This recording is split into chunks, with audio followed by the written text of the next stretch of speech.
13,500 people have been removed since Labour's election win in July. That's the most in any six-month period since 2019. However, the number of channel crossings continues to rise, with over 21,000 migrants arriving by small boat, including a record 609 on Thursday. Home Secretary Yvette Cooper says Labour is intensifying border security and cracking down on illegal working. However, Conservative leader Kemi Badenoch says it's Labour who are failing to control the borders. Elsewhere, the UK today becomes the first European nation officially to join an Indo-Pacific trade bloc in a move that will, quote, boost trade and create opportunities for British firms abroad. Britain announced last year it would join the Comprehensive and Progressive Agreement for Trans-Pacific Partnership in its biggest trade deal since Brexit. The UK enters into the agreement with the 8 of the 11 bloc's existing members who first ratified the accession today. Now, that accession means Britain will be able to apply CPTPP trade rules and lower tariffs with 8 of that 11 existing members, including Brunei, Chile, Japan, Malaysia, New Zealand, Peru, Singapore and Vietnam. It'll then, on Christmas Eve, enter into force with Australia, who later ratified the deal. Now, officials hope the move could boost the economy by as much as £2 billion. And a tribunal has ruled that an alleged Chinese spy linked to the Duke of York and 2 former prime ministers posed a national security risk. The businessman, known only as H6, was barred from the UK last year after reportedly infiltrating high-profile circles, including attending events with David Cameron and Theresa May. Home Secretary Yvette Cooper says Britain must maintain economic ties with China, but will act strongly against security threats. Critics, including Nigel Farage, are calling for the man to be named. Well, the Duke of York, meanwhile, insists no sensitive matters were ever discussed, and he says all contacts stopped following government advice. Those are the latest headlines for now. It's back to Mark Dolan. For the very latest GB News direct to your smartphone, sign up to News Alerts by scanning the QR code or go to gbnews.com/alerts.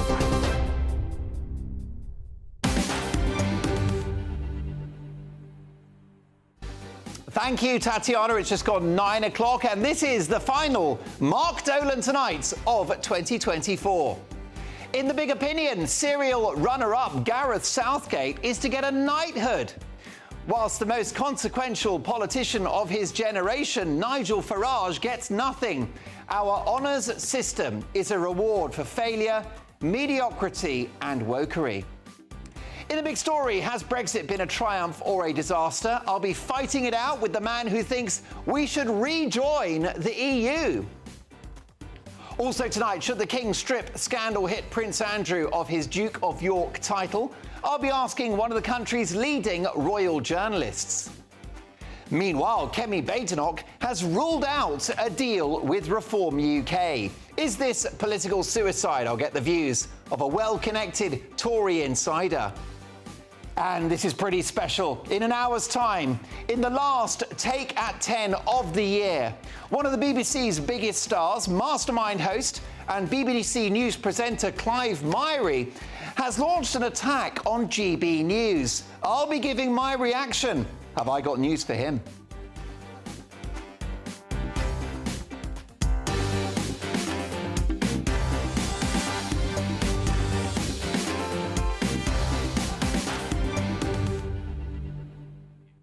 Let me tell you that Clive Myrie and the BBC will find tonight's Take at 10 uncomfortable viewing. That's in an hour, but very comfortable company tonight because we have a stellar lineup of pundits, broadcaster and former Conservative MP Sir Michael Fabricant, former government minister and broadcaster Edwina Currie, and a brand new star on Mark Dolan tonight, political commentator Andy Williams.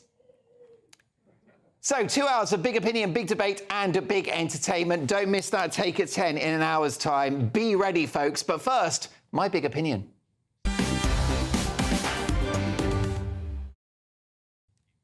Yes, folks, lots to get through, but we'll start with this. It is official. Gareth Southgate is to receive a knighthood. I'm sorry, but did I miss something? Did he win the World Cup or the Euros? No, he's won the Woke Cup, that's all, with 8 years of virtue signalling, rainbow flags and cringeworthy political correctness. He has spent his time trying to make the world a better place rather than making England a better team. This man, soon to receive the greatest honour in the land, has won precisely 0 trophies as England manager, in spite of getting the easiest set of draws in recent memory, rarely having to face the best teams, until reaching the finals that he lost. Southgate was gifted a golden generation of players who could have scooped silverware in the right hands. And whilst a very worthy knight of the realm, Sir Alex Ferguson, fostered a ruthless culture of winning at Manchester United, Southgate fostered a culture of empathy and inclusivity. He wanted his players to be, and I quote, storytellers. Well, the story was ultimately one of failure. And as for all that touchy-feely stuff with the players talking about their feelings and emotions, he was supposed to be a head coach, not a life coach. Instead, he got them to focus on being great role models and great human beings, teaching them the art of taking the knee over taking corners and free kicks. And it was Southgate's England team who insisted on still taking the knee many months after international teams, often featuring players of an ethnic background, watched in total bafflement as we continued with that divisive pantomime.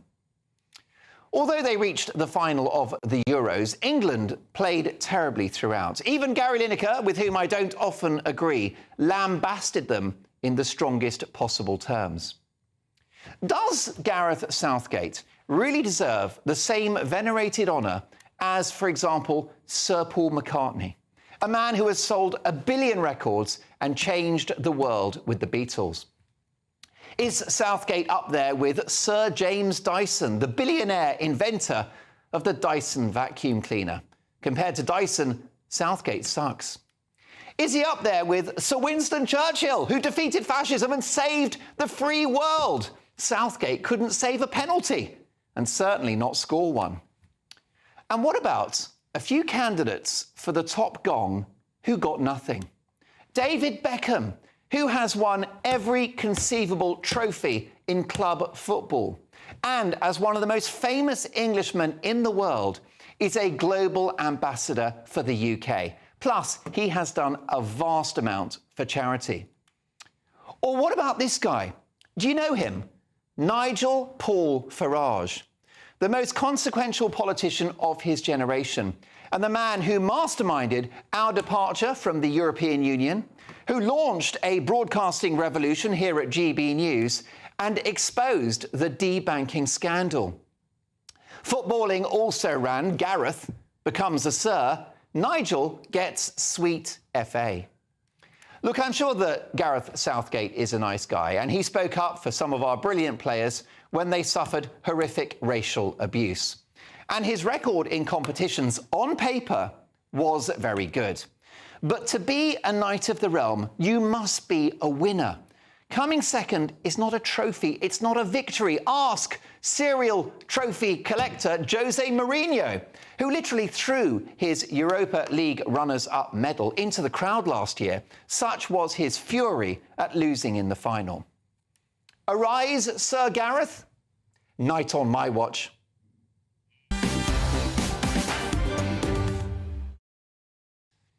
Your reaction, Gareth Southgate, does he merit a knighthood? Should Nigel Farage be Sir Nigel Farage? What about Sir David Beckham? Let me know your New Year's Honours nominations. But I want to know, are there double standards at play? gbnews.com/your say. First up, tonight's top pundits, and we have broadcaster and former Conservative MP Sir Michael Fabricant. We have former Government Minister and radio and TV superstar Edwina Currie live in the studio. What a treat. And a brand new star on the show, political commentator Andy Williams. Edwina, it would be both ungallant and foolish not to start with you. Yeah. Arise, Sir Gareth, you're having a laugh. Well, I'm delighted to say that unlike somebody sitting close to me, I have never been on the honours list. I've never got anywhere near. Because you're a rebel, isn't it? You don't take the line. I've always said what I think. I've always said it in a very simple northern fashion. You're not a brown-noser like this one. Oh, how could you? I'm going to defend Listen, it. he didn't have a problem with the knighthood because he's always on his knees. Well, Doing what? Careful. Family show. yes, let's not go there. No, you're right, I think. I mean, one of the problems for me being on your programme is that I tend to agree with you too much. It's a big You're problem. absolutely right about this. I'm not sure that Southgate is the right person to do it. On the other hand, you missed out somebody who I think should have been in the honours list, and that's actually Boris. And if you think about it, what's Boris done? I mean, they're talking about Sadiq Khan, Mayor of London, getting a knighthood. Boris was Mayor of London twice, got elected twice. He was the editor of The Spectator, and that deserves a knighthood in itself. He's been an MP, he's been the Foreign Secretary, and he was Prime Minister. Yeah. Why isn't... And he ended the Brexit deadlock. I mean, some people aren't happy with Brexit, but he did break that impasse, didn't he? And this is all because that honours committee, which thought you were so lovely and has ignored I am. is just a collection of... I don't know what you'd call them, to be polite, really. You know, the people who know what the rules are, the people who know who to be smart, to be nice to. Well, I think that's right. And, of course, many would argue, Andy, that there are nurses and other people in the public sector who do a huge amount who probably deserve this kind of gong themselves. Yeah, and I think lots of MBEs and OBEs go to people who work in the private sector and make great contributions to charity and all of those sorts of things. I'm sure Boris will get his knighthood in time. Most prime ministers tend to in the end. Gareth Southgate, let's just look at his record as England manager for a minute. He's represented England as a manager and a player more than anybody else in history. That's right. He has the Serial loser. He has the second best win percentage of any England manager. He got England to 2 finals, which is twice as many as all other England managers combined. He's got a brilliant record, and don't get me wrong, I'm not saying he's the best football manager in the world. There are all sorts of tactical problems. We could go down that rabbit hole, but I just think, actually, for the service of 8 years of managing England to this country, good on him. He deserves his knighthood. So, Michael, your view. Listen, you're a knight of the realm, and that's not just for your time in politics, but your contribution to industry as well. But what about the former England manager? I just think just that expression there, you know, runner-up, second place, that shouldn't be, therefore, you know, the recipient of a top gong. Well, you know what, Mark? I'm not so bothered about Southgate. I am bothered about Nigel Farage. You know, I had 3 big rows with David Cameron, a discussion with Theresa May, and even a discussion with Rishi Sunak saying, why are we not giving Nigel Farage a knighthood, if not a peerage? This guy, if it hadn't been for him, we would never have had the referendum. I don't think any time since the Second World War has one man, most of the time he was never in Parliament, and yet he had so much influence over the political and national life of our country. Yes, I mean, Andy, what do you think? Arise, Sir Nigel. Absolutely not. I mean, consequential, definitely, no doubt about that. And I think probably one of the most consequential political figures of the generation. But incredibly divisive. Look at the division he unleashed in this country. That has been terrible, I think, economically disastrous as well. Well, first of all, what's divisive about 4.1 million people voting for his party this July? Well, that's tens of millions who didn't, right? So, I mean, it's actually a reasonably... Ed Davey got a knighthood, and he's a complete waste of space. And he's got fewer votes. The Lib Dems got fewer votes than Reform, which is worth remembering. I'm not sure whether Ed Davey should or shouldn't have got a knighthood. He was a minister. I know that he presided over the post office scandals. Yeah, Maybe exactly. That's sort of a different question. But look, let's be frank, there are all sorts of people who are completely undeserving of getting knighthoods. There are 3 people who got them for being in Liz Truss's cabinet, for goodness sake. Edwina, what about the honours system? Is it fit for purpose? No, it isn't. I mean, it's a scrappy mess. But if we didn't have it, we'd have to reinvent it. I mean, you take a country like the United States, which started off with nothing and ended up having to think of ways of honouring whoever the president liked, like congressional medals and Purple Hearts and all that sort of thing. Sooner or later, you get to some kind of ad hoc system. But those of us sitting here who you're too young, but those of us with some achievements to our names, who have never been in the honours list, should feel that we're on the right side of history. All right, well, let me tell you, Edwina, I'm not going to ask you to fall to your knees, but I declare you Dame Edwina Currie. Oh, God there you help go. us. On Mark Dolan tonight, you're a dame. As we're about to see, what a thrill to have Edwina with us in the studio. Normally, of course, tucked away in Derbyshire, we have her on Zoom, but she's with us for the whole evening. For the last Mark Dolan tonight of the year, really enjoying Andy and Michael's company as well. It's time now for the Great British Giveaway and your chance to become our biggest ever winner with an incredible £50,000 in tax-free cash. Here's how you get your hands on that money. Imagine getting the call to tell you that you've won £50,000 in tax-free cash, our biggest cash prize of the year.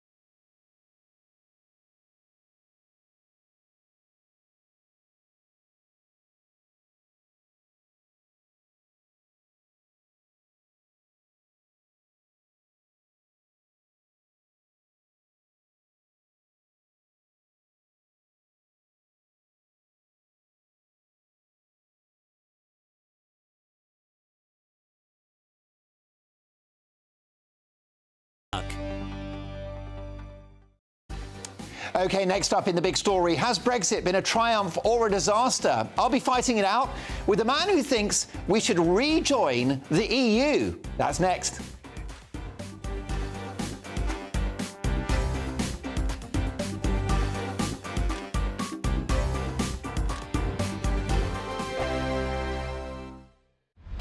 Britain's newsroom, weekday mornings from 9:30.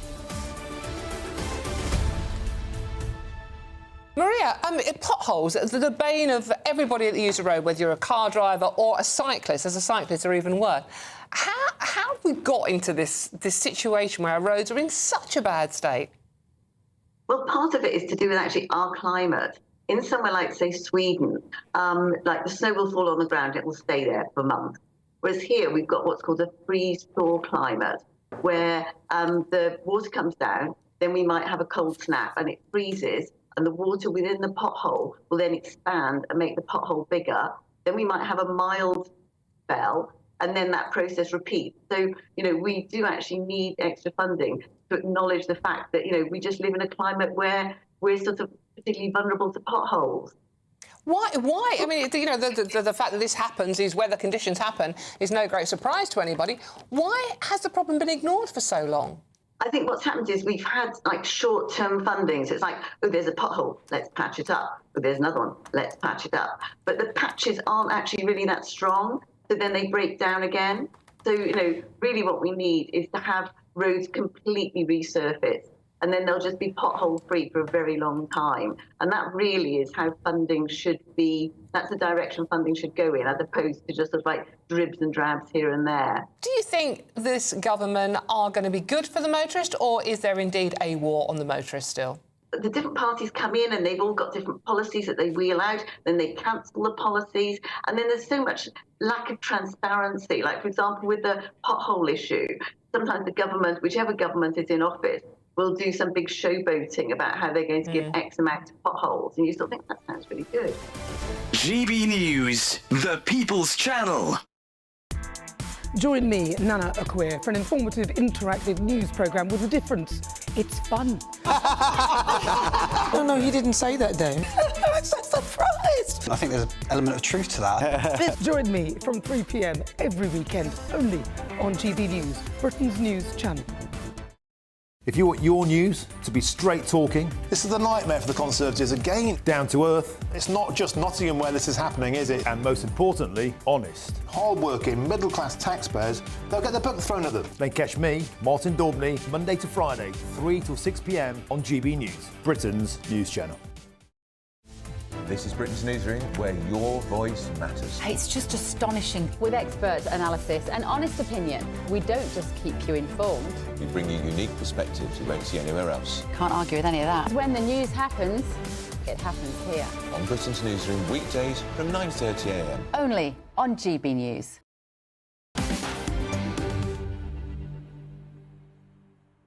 Welcome back, folks. Listen, if you could jump me to the right part of the script, because I want to talk to you about something very important, which is the CPTPP, which is a brand new, massive trading organisation. It's absolutely massive. In fact, it's a larger trading bloc than the whole of the EU combined, which is pretty significant. And of course, it promises upwards of £2 billion of income for the country, but plenty more potentially going forward, because don't forget that China are considering joining this trading organisation. It's all as a result of the previous Conservative government. But is Brexit safe in Keir Starmer's hands? He's looking to reset our relationship with the EU, which could involve free movement for the under-30s, handing over our fishing rights and yielding to the European Court of Justice. So what do we think about Brexit? Has it been a triumph or a disaster? Let's get the views of the Deputy Leader of Rejoin the EU, Richard Morley. Richard, welcome to the show. Hello. Thank you for having me. I'm delighted to have you with us. Given the fact that UK economic growth has outpaced the Eurozone since 2016, we're lucky to be out, aren't we? Well, you could quote some statistics which might give some support to Brexit and indicate that, as you suggest, it was a good idea. But there are many, many other sad facts which actually indicate the opposite. For example, since Brexit, we've lost 2 million jobs. In fact, in the last year alone, Britain's lost 2 million jobs. How can you link that figure of 2 million jobs to Brexit, and particularly given that unemployment is particularly bad in countries like France, who are part of a bloc that we've left? There's been a recent study by Cambridge Econometrics, which has looked into this factor in great detail, and its report has just been published. And it has revealed, for example, that the average Briton is £2,300 worse off as a result of Brexit. And they're saying that quite directly. It's an independent research body that has looked into this very question. For London, it's £3,400 worse off. They say about the loss of 2 million jobs, but they also say, most importantly, that the economy is losing £140 billion a year directly because of Brexit. So, of course, some statistics will favour your argument, some statistics will favour my argument. But at the end of the day, I don't think this issue is just about economic statistics. We have to look about the impact on people's lives that Brexit has had. And I don't think that there has been any upturn, any benefit for the British people that Brexit has brought about. Richard, I mean, let me go back to the economy, because it was one of the main arguments against leaving the European Union, the economic impact. I mean, earlier this year, growth, UK GDP was 0.7%, the highest in the G7. It was 0.5% in July when the Tories were at the tail end of their administration. Growth projections for the next 5 years sees the UK outpacing Germany, France, Italy and Japan. Where is the Brexit disaster? Well, you're still talking statistics, and let me give you a few statistics as well on this Surely issue. growth, sorry, is economic growth not the number one metric by which to judge economic Brexit? growth is extremely important, and that is why the trade deals So we're lucky to be do, out. Thank God we're out. The trade deals that we do are of vital importance to economic growth, as I'm sure you will agree. And the CTPP trade deal that we have done will benefit us by $2 billion a year, so it is said, and it's likely to increase by 0.08% per year. Well, I'm afraid that isn't, to me, a sign of very healthy growth at all. Meanwhile, the EU has done a very interesting deal with the South American bloc and will therefore, as a bloc, increase its overall GDP way beyond the CTTPP. Richard, you shouldn't have mentioned the deal with the South Americans because European farmers are furious about it. It may never happen because of objections from the French, the Spanish and the Italians. But listen, can we go on to one point? I want to bring in our brilliant panel who are going to enjoy your company, Richard. I'm enjoying your company tonight, let me tell you. Richard, let me level with you. I voted Remain in 2016, but I accepted the result and now want us to make a success of our newfound sovereignty and independence. Why can't you be more like me? Well, I would love to see that success that you are wanting. I, too, would wish to see Britain benefit from Brexit.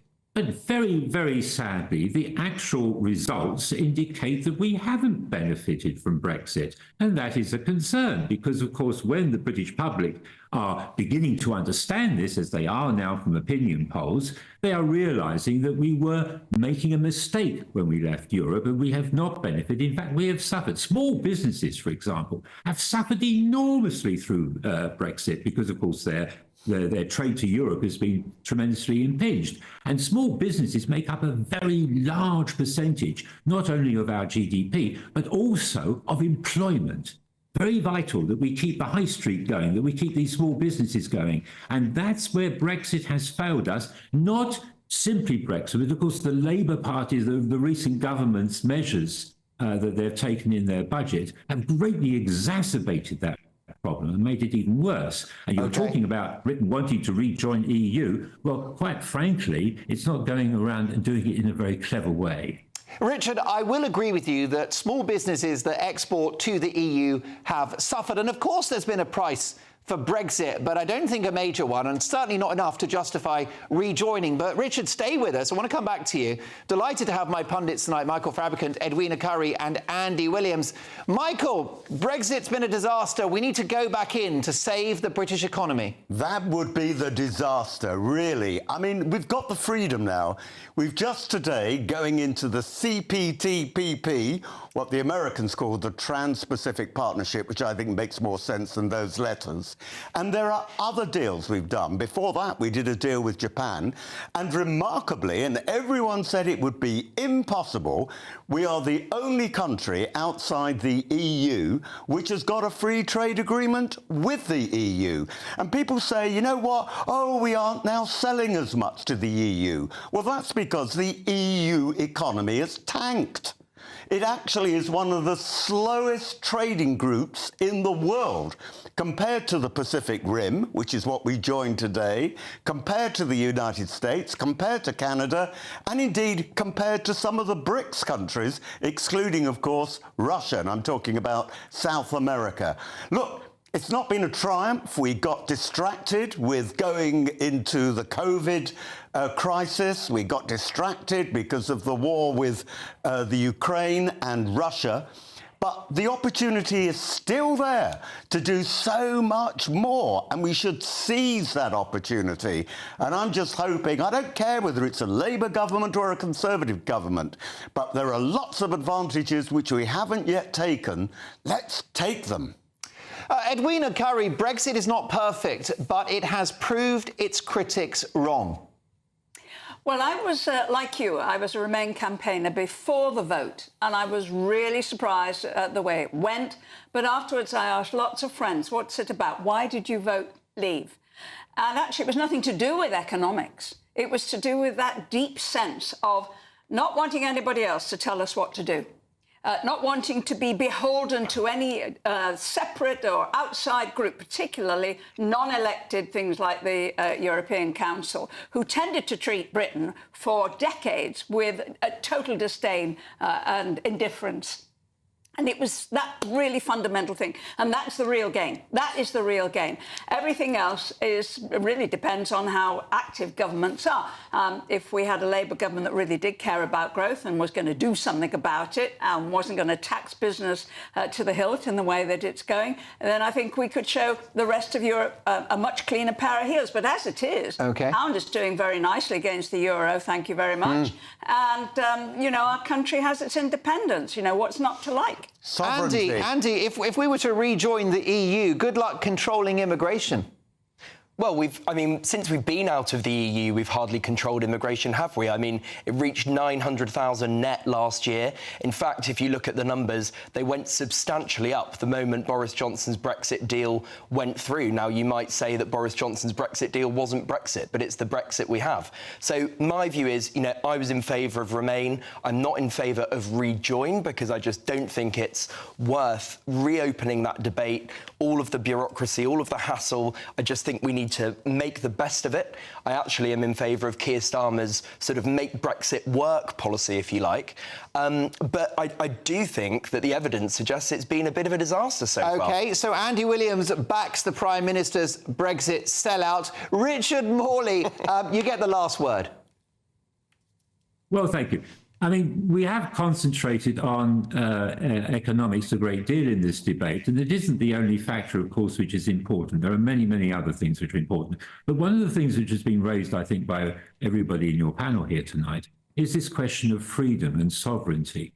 And one of the things about CTPP is the fact that it actually costs us a degree of sovereignty to be a member of this organisation. For example, investment abroad is governed by a body which the British government has no power over, I think it's called the ISDS. And this body, I think, is extremely alarming, the power that it would have to enforce investment when the government may not wish it. But if I could have one final word, and that would be this, and that is that for me, the reason why I was a Remainer and the reason why I still am is because I believe in working together as a team. And I think in this stage of world crisis, we are in a world crisis, and I'm sure we'll all agree, it is important for all nations to work together in the closest way they can. And to me, being part of Europe is an act of togetherness with our brother nations across the water. Well, Richard, I've really enjoyed our togetherness tonight. It's been a treat to have you on the show. Do join us again in the near future. Plenty of people will agree with you. My thanks to Richard Morley, the Deputy Leader of Rejoin the EU. OK, folks, listen, we're still celebrating Advent. Christmas is coming. Let's celebrate. The GB News Advent Calendar, Day 15. Hi, I'm Richard Ingman, Vicar of Crofton Parish. We often think that faith and doubt can't coexist. If you have faith, surely you have no doubts, right? People of doubt can't have faith. Some of us who doubt, we often kind of feel envious of those who have so much faith. In Matthew chapter 13, we see John the Baptist, the second most important person in the gospel, having doubts. He's a preacher, he's a prophet, he's a true believer. But he's been imprisoned, and in his cell, his certainty is starting to ebb away. Was I right to believe? The truth is, faith and doubt coexist within all of us. Jesus doesn't criticize John for his doubts. He just reminds him of why he believed in the first place. Whatever your doubts, maybe this Christmas is the opportunity for you to remind yourself of what and why you believed in the first place.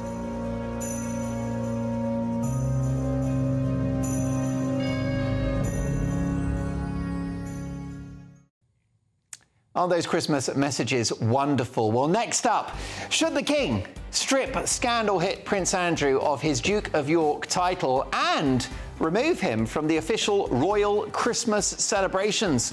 I'll be asking one of the country's leading royal journalists next.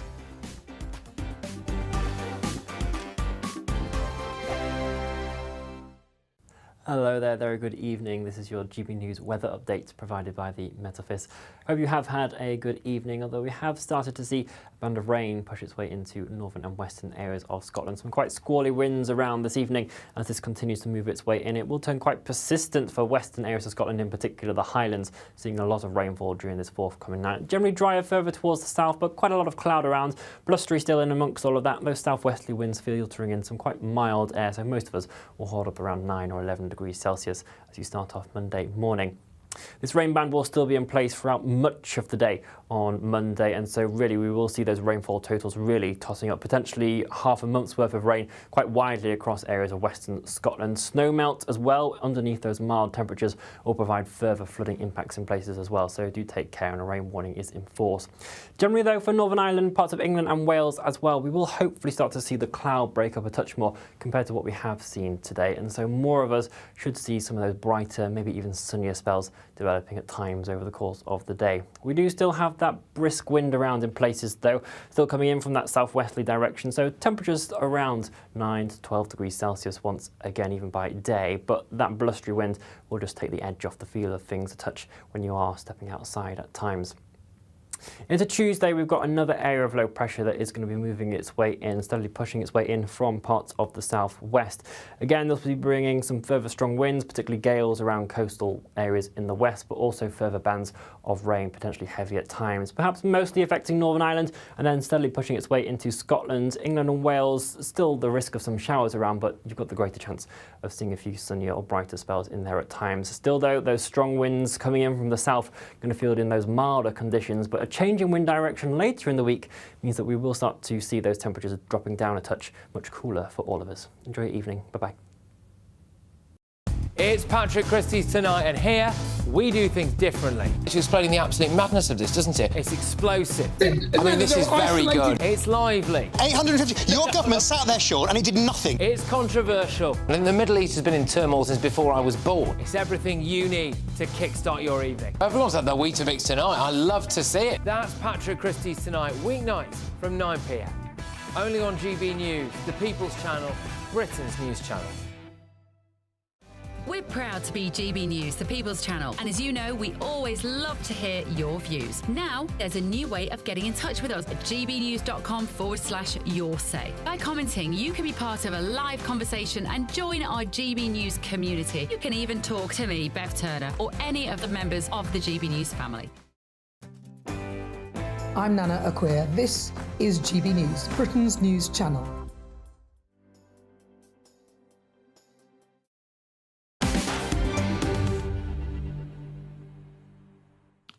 A well-paid BBC star attacks GB News. That is my Take at 10, the last Take at 10 of the year. Don't miss it, just 20 minutes from now. But first, as Prince Andrew is embroiled in yet another scandal, this time with links to an alleged Chinese spy, there are calls for King Charles to strip his brother of his Duke of York title and to banish him from royal events over Christmas. But given that no wrongdoing has been proved, does the punishment fit the crime? How do you solve a problem like Prince Andrew? Let's get the views of one of the country's leading royal journalists, Charlie Ray. Charles, great to see you. First of all, it's good to see you. Do you think Prince Andrew should be airbrushed out of this year's royal Christmas celebrations? Well, no, I don't really, because it is a family affair. It's like millions of other families getting together on Christmas Day. It is not a royal event; it's a family event, and no matter what he does, at the moment, he's still a member of the family. You can't take that away from him. Yeah. Now, you asked the question about the king stripping him of his Duke of York title. The king hasn't got that power to do that. Parliament, isn't it? Well, it's not even Parliament. It's got to be the Honours and Forfeiture Committee, which is the executive branch of it. And they can only do it if he is convicted in a court of law of some crime. So it's not crime. They can't do anything at the moment. He's lost everything. He's lost his military attachments. He's lost his charity attachments. He's lost his HRH, the use of his Royal Highness. What else do? You can't get rid of him. Charles cannot get rid of him because he is his brother and he's still a member of the family. It is that simple. I mean, Andrew has shown yet again that he is a very, very arrogant man, and he does not know how to choose the correct friends. However, I do certainly blame, and maybe he's not listening to the advisors about the various people. Let's not forget, he sold his Sunning Hill house for 15 million, 3 million above the asking price to a dodgy Kazakhstan businessman who he had dealings with. He's had that, obviously the Jeffrey Epstein episode and everything else that went with it. It's cost between 10 and 12 million pounds to Virginia Giuffre, the girl who claims, sex allegations against him, which he denies. And now you've got this link with this alleged Chinese spy, who not only is figured in Andrew's life, but he's figured in David Cameron's life and Theresa May's life. Now, they can, I saw their statements today, and they say, we have hundreds and thousands of pictures taken with all sorts of people. These people were in Downing Street. You know, how did he get there if it was this sort of man? You're absolutely right. I don't think it's exclusive to Prince Andrew, these links. You're so right. MPs have had assistants working in their parliamentary offices with links to the Chinese Communist Party. Briefly, if you can, Charlie, does King Charles have to be careful in his treatment of Andrew? After all, his brother could do a Prince Harry, write a book and spill the beans about the whole family. Well, the problem with the king is that despite everything that's gone on, Andrew's still his brother. Yeah. And from everything that I've heard, he still loves his brother. He's the troublesome brother, and he wishes he wasn't that troublesome, but the love is still there. So it's very difficult for someone like that, to get rid of a family relative. You cannot exclude him from the family. And also, Charlie, what about the risk of revenge, like we've seen from Harry? Could it turn nasty? Could there be a sting in the tail from Andrew? Because let's be honest, he knows some things, doesn't he? Well, he does. He certainly does know an awful lot. But I would be very surprised if Andrew went down the Harry route. I mean, he's old-fashioned in that sense of some sort of loyalty. I mean, I know it doesn't look as if he's loyal to the royal family, but he is loyal to his brother. Fair enough, Charlie. That's brilliant. Let me interrupt you, Charlie, because the clock's against us. I want to bring in our panel if we can. We've got Michael Fabricant, Edwina Curry, and Andy Williams.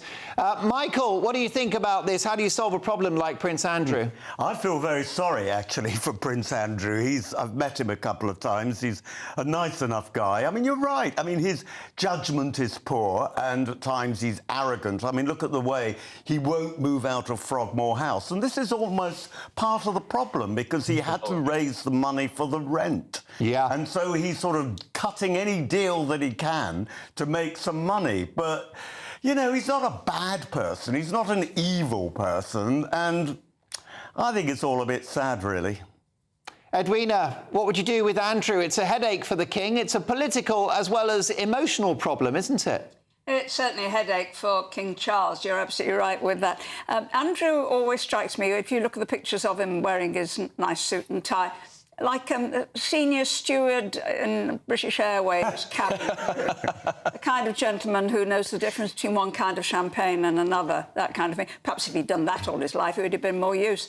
I tell you one thing, though. I do not think we should have anonymity for this Chinese spy. I can think of absolutely no reason why. And in fact, if you look online, you will soon find out who it is. I looked online because I've met various Chinese during various parts of my public life. I wanted to know if I knew him. I didn't as it happened, but Absolutely. I can't imagine why we should be protecting Nigel him. Farage has said that he is going to say tomorrow, on Monday, in Parliament, using parliamentary privilege, the name of 8-6. Well, that's right. That could happen. Briefly, Andy, this Chinese spy story is interesting, isn't it? Because we've spent all our time worrying about what Prince Andrew does with his todger, but in fact, it's his finances which may be a bigger concern. No, I He's got one and not the other. I completely agree. It's a royal todger. It always comes back to money with Prince Andrew. That's clearly his Achilles heel. I mean, the guy is a walking disaster zone, and I think whether or not he has the title of Duke of York is neither here nor there. His place in infamy is assured. OK, Charlie, I wish we had longer. A couple of seconds. Do you feel sorry for Prince Andrew? No, he's brought it all on himself. I mean, he went to see Epstein. He's dealt with the Chinese businessman who turns out to be a spy. I mean, I have to say, Edwina, there's an awful lot of government ministers on both sides are courting Chinese people to come over here. So it's a bit arrogant of people to start saying, "Oh, Prince Andrew, he's done it all." Everybody's guilty of it all. Charlie, it's really good to have you on the show. If I don't see you beforehand, have a good Christmas. Catch up in the new year. One of the most Christmas at the panel. Top man. There you go. One of the most respected royal journalists in the country, the brilliant Charlie Ray. Next up, what about this bombshell? Kemi Badenoch has sensationally ruled out a deal with Reform UK. Is this political suicide? I'll be asking my very well-connected Tory insider next. This is GB News, Britain's news channel. As Strictly Come Dancing approaches its iconic Blackpool episode, marking halfway through the competition, visually impaired dancers across the country have spoken out about how groundbreaking the casting of Chris McCausland is, who suffers from, if I hope I'm saying this correctly, retinitis pigmentosa, and they have found him particularly inspiring. We've been talking, Sean, about how the casting of Strictly has been inspiring to so many people. But I imagine there'll be lots of people who are watching this at home finding your story of resilience really inspiring, because you've obviously really been through it. Is dancing something that has sort of, you know, helped keep you going through all of those troubles? And what does it mean to you to see casting like this on a show like Strictly Come Dancing? Like I say, all the things I went through. So those 9 years when I wasn't dancing, you know, I was still dancing in my head and just banging on to other people. Very much, not just people with sight loss. You know, I've been a big advocate for people with social isolation. So many people on their own now, social anxiety, especially since COVID. And I just want people to get out. The stuff that I'm doing and all the stuff Chris is obviously doing, it will inspire others. Again, like I say, just not people just with sight loss. I had so many people come up to me in the early days, guys, and now that say, you know what, Shawnee, I've seen you do it, so I'm just going to do it. But you just got to get over yourself, because if you if you bother to do the maths, you know, because all it is maths and walking. Yeah. You know, that's all it is. Maths and walking actually sounds quite difficult. Sean, thank you. Oh, come on, mate. Can you shout? Can you walk? Crack on. Sean, you're an inspiration. Thank you, mate, for joining us this morning. Really appreciate it. You're a star, and so glad. Just before I go, I was just going to say, this is Kev. Here's Kev. GB News, the People's Channel. I'm Christopher Hope. From pop stars to politicians, I'll interview anybody in a pub who's got a political opinion. Join me every Friday on Spotify, Apple Podcasts, YouTube or gbnews.com, or wherever you get your podcasts. This is GB News, the People's Channel. In the GB Newsroom, we bring you the news as it happens. With our team of dedicated journalists across the UK, we're ready to keep you up to date with what's happening every half an hour, every single day. Bulletins here on GB News, the People's Channel, Britain's news channel. Nightmare commute? Kick it up a gear with GB News Radio. You can listen online and on DAB+ and on the GB News app. We're also on TuneIn and the Radio Player apps. From the school run to rush hour, get revved up with GB News Radio. We are the People's Channel, Britain's news channel.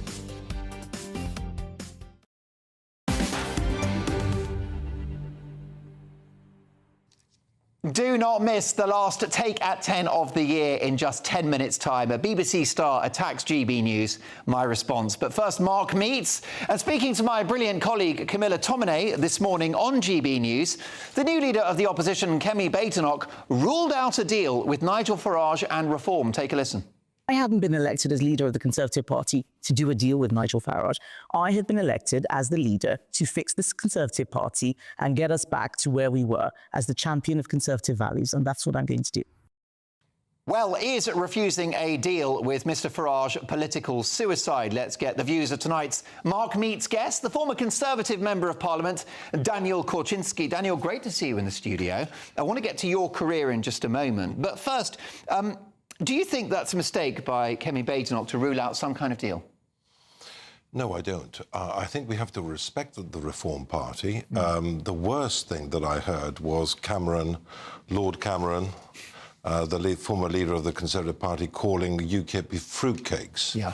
When he called them fruitcakes, the Shrewsbury branch of UKIP the next day were selling fruitcakes in the Market Square. They sold like hotcakes. I bet they did. And was it swivel-eyed loons as well, wasn't it? It was the most counterintuitive thing that a leader of the Conservative Party could do. These are right-of-centre people. These people believe in low taxation, low regulation. They want to reduce immigration. They want to protect Brexit. Many of them are exactly like we are, but somehow we have managed to create a situation where the right is divided in this country. I've never known the right to be so divided in the 20 years that I was a member of Parliament. And so the only way we can try to unify the right is by demonstrating to Mr. Farage and to Mr. Tice and others that although we oppose them politically, they are our political opponents at the moment because we are competing against local council and parliamentary seats. We understand and respect them and recognise their perspective. And in the eventuality in 2029, if we don't get a majority, neither party, we've got to come together to eject Sir Keir from number 10 Downing Street. But does the absence of a pre-election deal not guarantee a decade of Labour in power? It's all well and good in the Tories being the biggest party. Nigel chucks in his support, but it may not come to that. Well, I haven't brought my crystal ball with me, I'm afraid, this evening. We've got another potentially 4 years before we enter a general election campaign. I think for the leader of the Conservative Party, a newly elected leader of the Conservative Party, to so quickly be expected to form some sort of a pact with reform would be completely inappropriate and disingenuous. Can you imagine, she's playing the long term. Can you imagine some sort of arrangement pre-2029? No, the only thing that we can hope to work towards, in my view, is building up some form of credibility with reform, so that they don't consider us as they consider Cameron, detached, disdainful, arrogant, and dismissive of them and their cause and their priorities. The only way we could possibly get into some form of coalition with them is if both parties try to show some form of mutual respect. Now, at this election, Mr. Farage and Mr. Tice and others didn't care that by standing against Conservative Party candidates, they were going to let Sir Keir in. They just wanted us out. Let's wait and see how they feel and how their activists feel after another 4 years of Sir Keir and Madam Rayner. Perhaps they may be willing to work with the Conservatives in a more collaborative way if both parties are somehow short of a overall majority. We need to combine forces. That's right. To take on the Socialists. Was it my enemy's enemy is my friend? Daniel, briefly, if you can, do you rate Kemi Badenoch?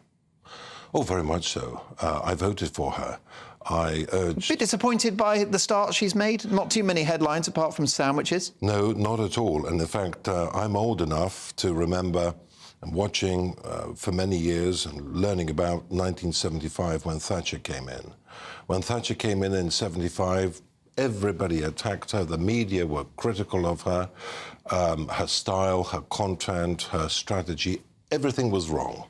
And then suddenly, 4 years on, she won the election and she became the best Prime Minister this country has had since Winston Churchill. So I don't think that you can assess Kemi this early on in the whole grand scheme of things. Now, you left Parliament in July, but politics is very much unfinished business for you, isn't it?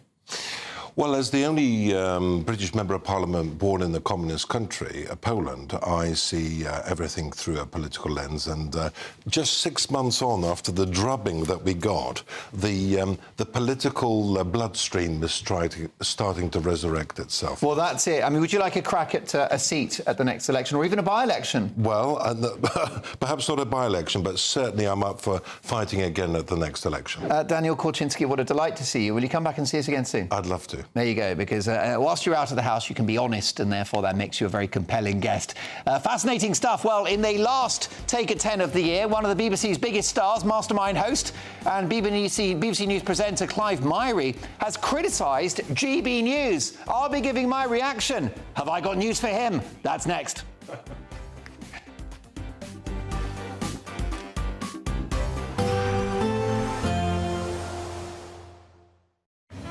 A nice bright morning will generate a lovely warm day, right through to the evening. Boxed Solar, sponsors of weather on GB News. Hello there, very good evening. This is your GB News weather update provided by the Met Office. Hope you have had a good evening, although we have started to see a band of rain push its way into northern and western areas of Scotland. Some quite squally winds around this evening as this continues to move its way in. It will turn quite persistent for western areas of Scotland, in particular the Highlands, seeing a lot of rainfall during this forthcoming night. Generally drier further towards the south, but quite a lot of cloud around. Blustery still in amongst all of that. Those southwesterly winds filtering in some quite mild air, so most of us will hold up around 9 or 11 degrees Celsius as you start off Monday morning. This rain band will still be in place throughout much of the day on Monday, and so really we will see those rainfall totals really tossing up, potentially half a month's worth of rain quite widely across areas of western Scotland. Snow melt as well underneath those mild temperatures will provide further flooding impacts in places as well, so do take care, and a rain warning is in force. Generally though, for Northern Ireland, parts of England and Wales as well, we will hopefully start to see the cloud break up a touch more compared to what we have seen today, and so more of us should see some of those brighter, maybe even sunnier spells developing at times over the course of the day. We do still have that brisk wind around in places though, still coming in from that southwesterly direction, so temperatures around 9 to 12 degrees Celsius once again, even by day, but that blustery wind will just take the edge off the feel of things a touch when you are stepping outside at times. Into Tuesday, we've got another area of low pressure that is going to be moving its way in, steadily pushing its way in from parts of the southwest. Again, this will be bringing some further strong winds, particularly gales around coastal areas in the west, but also further bands of rain, potentially heavy at times, perhaps mostly affecting Northern Ireland and then steadily pushing its way into Scotland. England and Wales, still the risk of some showers around, but you've got the greater chance of seeing a few sunnier or brighter spells in there at times. Still though, those strong winds coming in from the south going to field in those milder conditions, but a change in wind direction later in the week means that we will start to see those temperatures dropping down a touch, much cooler for all of us. Enjoy your evening. Bye-bye. We can expect clear skies, leading to a light and warm day ahead. Lovely. Boxed Solar, sponsors of weather on GB News.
Man, good luck. Hi there, I'm Michelle Dewberry and I'm going to take a second to tell you all about my show, Dubes & Co. We start off with the issues of the day. We then bring in both sides of the arguments. We get rid of the disrespect. And then you throw me into the mix. And trust me, I'll tell it exactly how it is. And then, of course, the magic ingredient, you at home. We mix it all together and what have we got, in my opinion, the best debate show in town. Monday to Friday, 6 till 7 on GB News, Britain's news channel. Join me, Camilla Tominey, for a frank and honest discussion with those in power that cuts through the spin and gets to the heart of the issues shaping our nation. You haven't confirmed that you want to stand as leader, but you haven't ruled it out either. This report basically says that he's not fit to stand trial. Is he indecisive? Incompetent? I deliver the dose of reality Westminster needs. That's the Camilla Tominey Show at 9:30 every Sunday on GB News, the People's Channel, Britain's news channel. It's Patrick Christie's Tonight, and here we do things differently. It's explaining the absolute madness of this, doesn't it? It's explosive. I mean, this is very good. It's lively. 850. Your government sat there, Sean, and it did nothing. It's controversial. And the Middle East has been in turmoil since before I was born. It's everything you need to kickstart your evening. Everyone's had their Weetabix tonight. I love to see it. That's Patrick Christie's Tonight, weeknights from 9 p.m. Only on GB News, the People's Channel, Britain's news channel. Good Afternoon Britain isn't just about us. The wonderful thing about this programme is it's about everyone watching. It's an interactive programme. Well, there absolutely is something to see here, and we're going to be talking about it more. Whether it's breaking royal news, Will, please bring us up to date, or indeed a particularly punchy speech in the House of Commons. Very, very curious. We bring it to you live, and then we bring you live reaction as well. That's Good Afternoon Britain, weekdays from midday. Only on GB News, the People's Channel, Britain's news channel.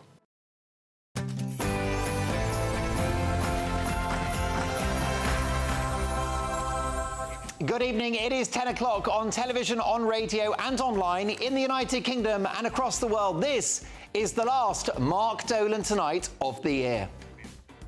And in the last Take at 10, one of the BBC's biggest stars, Mastermind host and BBC News presenter Clive Myrie has criticised GB News. I'll be giving my reaction. Have I got news for him? Will net zero bankrupt Britain? A breaking story tonight. It could cost as much as £50 million a year for the next 5 years. I'll be getting reaction from former government minister Anne Widdecombe. Plus, tomorrow's newspaper front pages and tonight's top pundits, Edwina Currie, Michael Fabricant, Andy Williams. Look at the pedigree. Look at the quality. Look at Edwina's Christmas jumper. So there you go, folks. The papers are coming. Anne Widdecombe waiting in the wings. And I'll be dealing with one of the BBC's biggest stars in no uncertain terms, straight after the news headlines and the very excellent Tatiana Sanchez.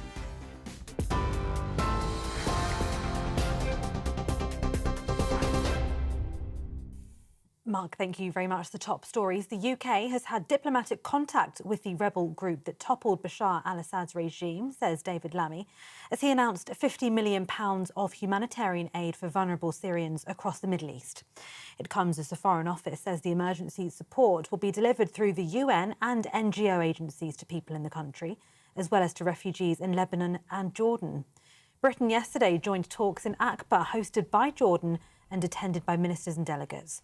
£30 million will go to Syria for food, shelter and emergency healthcare, while £10 million will go to the World Food Programme in Lebanon and £10 million to the WFP and the UN's refugee agency in Jordan. Now, that intervention comes a week after the collapse of the Assad regime.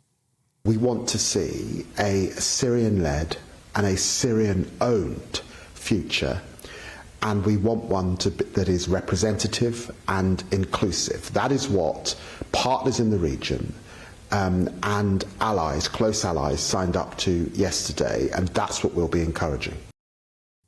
In other news, Labour has claimed a record pace for removing migrants from the UK, but channel crossings are still at an all-time high. The Home Office says nearly 13,500 people have been removed since Labour's election win in July. That's the most in any 6-month period since 2019. However, the number of channel crossings continues to rise, with over 21,000 migrants arriving by small boat, including a record 609 on Thursday. The Home Secretary says Labour is intensifying border security and cracking down on illegal working. However, Tory leader Kemi Badenoch says it's Labour who are failing to control the borders. Now, a tribunal has ruled that an alleged Chinese spy linked to the Duke of York and 2 former Prime Ministers posed a national security risk. The businessman, known only as H6, was barred from the UK last year after reportedly infiltrating high-profile circles, including attending events with David Cameron and Theresa May. Home Secretary Yvette Cooper says Britain must maintain economic ties with China, but will act strongly against security threats. Critics, including Nigel Farage, are calling for the man to be named. The Duke of York, meanwhile, insists no sensitive matters were ever discussed, and he says all contact stopped following government advice. And close to 1,000 people may have been killed after Cyclone Cheedo hit the French territory of Mayotte in the Indian Ocean. The search for survivors has continued all day today, and it's feared the eventual death toll could continue to rise once the damage is fully assessed. Entire settlements were flattened when the cyclone brought wind speeds of more than 225 kilometres per hour, with the poorest living in makeshift shelters particularly hard hit. Forecaster Météo France said it was the strongest storm in more than 90 years to hit the island. And those are the latest GB News headlines for now. I'm Tatiana Sanchez. Now it's back to Mark Dolan. For the very latest GB News direct to your smartphone, sign up to News Alerts by scanning the QR code or go to gbnews.com/alerts.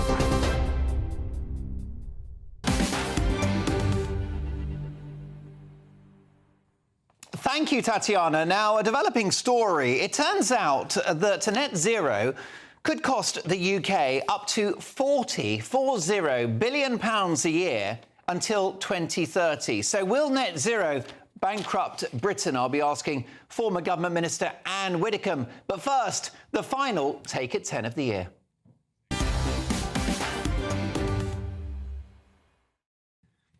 Now, the BBC News presenter and mastermind host Clive Myrie criticised GB News this week by sharing an article in The Guardian, the BBC's unofficial in-house newsletter, citing an unbalanced report from the Muslim Council of Britain, saying that this channel, GB News, spent too much time covering Muslim content.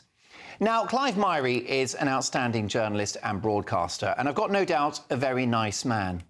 But what a privileged and lofty position Mr. Myrie is in, working for the national state broadcaster, pulling in over £300,000 a year, and being part of an organisation that faces zero commercial pressure or pressure to get ratings.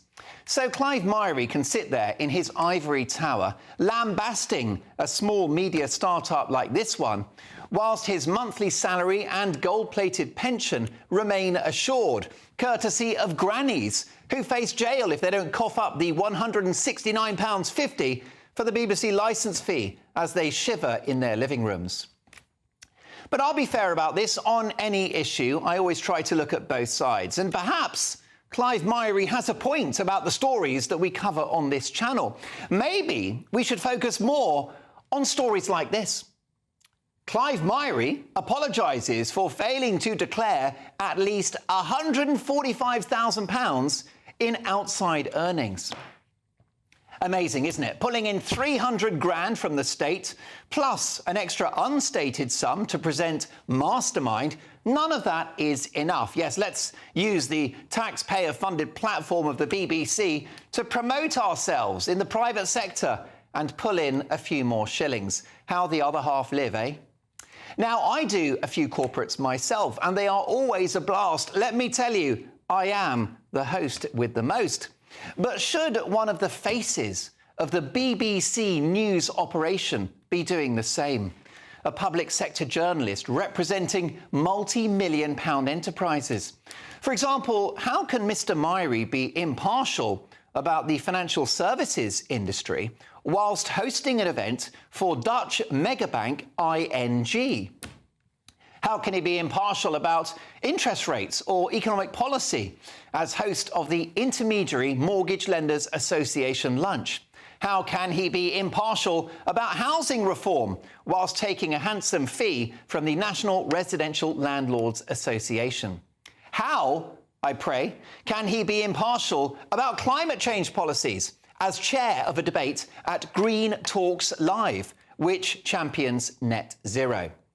Here's what the big man had to say when the story about his extracurricular activities broke. On X, he wrote an apology. I've had several administrative issues, and I didn't fill out the correct paperwork for some of my external public events, so they haven't been published until now. I've told the BBC I won't be taking part in any more paid external events in the foreseeable future, beyond a handful of pre-existing commitments, so that this doesn't happen again. My sincere apologies. Thanks, Clive. Thanks, Clive.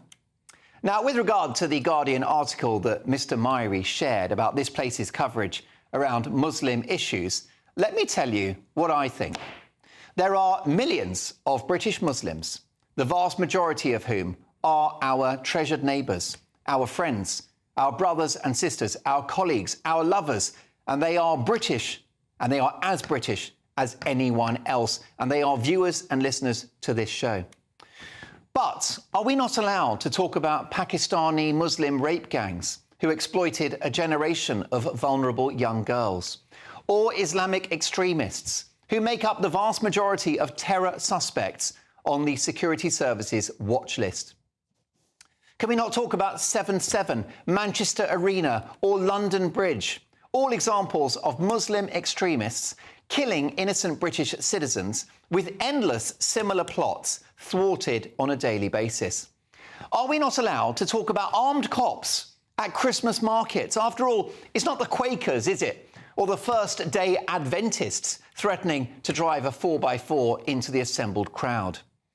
And what about those weekly so-called peace marches in which the rule of law has been jeopardised with pro-Hamas extremists chanting Nazi slogans calling for the elimination of Israel and projecting anti-Semitic tropes onto Big Ben, the very home of our democracy? Are we not allowed to talk about local clerics hounding out a Batley school teacher from his job for showing an image of the Prophet Muhammad?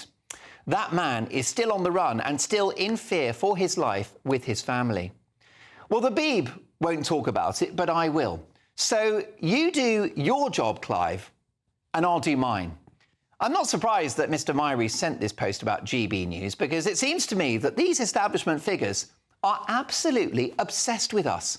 And of course, they would love us to go away. Radio 4's Nick Robinson has been moaning about our presenter lineup and our editorial content. Plus, he's been joking about our small audience, which, as you well know, is not small anymore. And we are even living rent-free in Have I Got News for You star Ian Hislop's head. Take a listen. You can't just say you've selected the audience. You've got no evidence for that, no proof. It's just this isn't GB News. They're obsessed with us. It's like Tourette's, and it makes me very happy. So, Mr. Myrie, whilst I am a big fan of your work, I'm delighted to say that you don't decide what we talk about here on GB News. Our viewers and listeners decide, and they are growing in number. We won't go away. We won't be quiet. We won't shut up. And if you think that I, for one, will be cowed into avoiding any topic on this show, then you're no mastermind, just a pointless celebrity.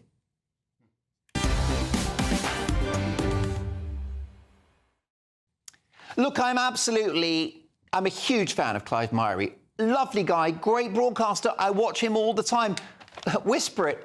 I like the BBC, but I think he was wrong to share that article from The Guardian. He's supposed to be impartial. He's effectively attacking a rival that is fighting for its very survival with an ad boycott and everything else. But we will win. And do you know why we're going to win?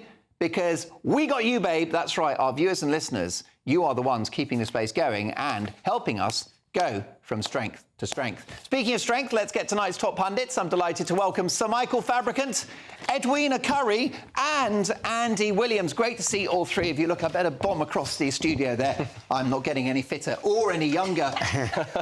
Where do you start? Michael, your background is in broadcasting, isn't it? And then politics, and then, hey, you're back on telly again. Mr. Myrie, your verdict? Well, I mean, one of the golden rules in politics, or not politics, but in broadcasting, is you don't mention your rivals. It's extraordinary that Nick Robinson, as you said, and Clive Myrie obsess about GB News, and they go on and on and on about it. I've had late-night texts, very late-night texts from Nick Robinson in the past over this sort of... Just texts? Just text. Right. Over this, yes, he didn't ring me up, thank God. No. But anyway, this sort of issue, it wasn't GB News, but a similar or anything like that. No, I only check because it's the BBC. You can't be too careful. Well, quite. But the point is, why are they doing it? They're doing it because they're frit. They're actually nervous about GB News' growing audience. And it's very worrying for the GB News who spend, in my opinion, quite rightly, because, you know, they're an international broadcaster. Although, incidentally, I pick up GB News in Spain and America on my iPad. That's wonderful. But The point is that GB News is now beginning to take the audience away from the BBC News Channel and Sky. It is becoming the major news outlet on television in the UK. And a growing audience, of course, with GB News Radio. And they're worried. And, of course, they're worried about the licence fee. And they recognise there's a very, very real problem with the silent majority out there who aren't the let's rejoin the EU, who aren't the we believe the left is always right, who aren't the whatever we do, we don't talk about Muslim extremism, which, as you quite rightly pointed out, is a minority, but nevertheless it is existing. And GB News is making waves where the BBC aren't. And there are real questions being asked in the corporation now about whither goest BBC News. How comes they're losing out so badly? As I said, they're frit, and that's why they're mentioning it. Quick follow-up. Who taught you the word frit? Is that street slang? Even I don't know that. No, it was Margaret Thatcher, wasn't it? Margaret right? Thatcher said, you're frit. Is that a fact? Yeah. All right, well, listen, you're never frit, are you, Edwina? And, of course, you worked at the BBC very successfully, Radio 5 Live. You had one of the really big late-night shows there over the weekend. What's your verdict on your former colleague? I think the BBC is up its own whatever and has been for a long, long time. It treats people with a great deal of arrogance. You find, for example, if you're on one of the main news programmes, that you have a minute and a half, maybe 2 minutes. If people like Amal Raja are on, they do most of the talking. Yes. Whereas the great thing about GB News, and I mean this, I wouldn't be here otherwise, is that we have a proper opportunity to discuss. Our views are treated with respect, whatever they are. There's a real effort to have a panel that covers a range of views, and we can articulate in exactly the way that we want. And this is one of the big battlegrounds against woke. And woke is what's delivered us. David Lammy is our Foreign Secretary, who doesn't know the difference between Libya and Lebanon, for example. But more seriously, woke is what has delivered us dead children, like the case that we had last week, which was so tragic. But because of cultural sensitivities, not investigating red flag cases. The suggestion is that you don't want to upset anybody. You're a social worker, you're doing your best, but you don't want to lose your job because someone complains that you're being racist when you're not, when you're trying to protect a child. Wokeism has led to rape teenagers, and you mentioned, not just in one place in the country, but in a number of different places. And wokeism doesn't treat people equally. That's the key thing in our society. It leads to real injustice. And it divides us, and that's a terrible thing. Andy... But can I just say, isn't it ironic, given that you were making the point that we are a balanced audience here, or a balanced panel, that Ofcom spend all their effort attacking GB News and not the BBC? You know what? I don't have to say this. I don't have to say this. I think Ofcom are very fair, OK? And I think they've got a hard job to do. And we're lucky to have Ofcom, because if you didn't have Ofcom, it's America. And the news channels in America are now so polarised to the point where they're as bad as each other. So I'm going to lose a lot of fans by actually defending the work of Ofcom. There you go. You're bidding for the job of chairman. Do you know what I'll do? I'll do the Ofcom Christmas party. Because, Don't you think the BBC are biased? I think the BBC get sense here as well. They get their Ofcom investigations. But listen, Andy, we can come back to that if you like. Andy, Clive Myrie is entitled to have a view, and he's entitled to worry about a sense in some quarters of growing Islamophobia within UK media. Is he entitled to? Well, he probably is entitled to that view. Of course he's entitled to that view. I mean, I don't think he should have posted that tweet because it's created this 15-minute segment, this row that was completely unnecessary. Does he not have free speech to send that tweet? Well, he does have free speech, but he also has a job which requires him to be impartial. I'm a big fan of Clive Myrie, as you said. I think he's an outstanding broadcaster. I know he sort of failed to declare these payments, and I actually think that's a bit of a storm in a... Administrative problem. Administrative problems. Bit of a storm in it. Yeah, he needs some comm support with that statement. Bit of a storm in it. No. But that story, there was nothing untoward. It was clearly he messed up and he's apologised. If an MP did it, we'd be thrown out of the House of Commons. No, you'd be censured just like he has, which is he apologises and you move on. But has he been censured? Well, yeah, you could actually be fined as a member of Parliament, so he got off lightly. Well, I mean, let's not go down that road. There are plenty of MPs who've done all sorts of dodgy things with money, so let's not. Yeah, I feel suffered as a consequence. That strikes me as an oversight, but not the end of the world. But anyway, go on. Well, no, but I mean, I do think it's at odds with his role as the host of the News at 10. You do have to exercise impartiality. This is where Gary Lineker's got into trouble. There's a difficulty with where you find that line, and again, that's where Lineker struggles. But the impartiality actually means not expressing an opinion. A view, yeah. And that has to be a self-imposed discipline that if you're going to be impartial, you cannot have anybody listening to you or anyone on your programme thinking they're actually going to take one side or the other. It's not fair, apart from that. And the point that you made, Mark, actually, it's not whether or not he's biased because he hosted various things for money. It's the perception that he might be biased. Newsreaders should be seen to be neutral and believed to be neutral. And the BBC go out of their way to maintain that balance. They work so hard to maintain the balance that actually I think it causes them more problems than otherwise. OK, well, listen, folks, lots more to come. My excellent pundits return in just a couple of minutes for the papers. But first up, the Great British Giveaway and your chance to become our biggest ever winners with an incredible £50,000 in tax-free cash. Here's how you enter. Imagine getting the call to tell you that you've won £50,000 in tax-free cash, our biggest cash prize of the year.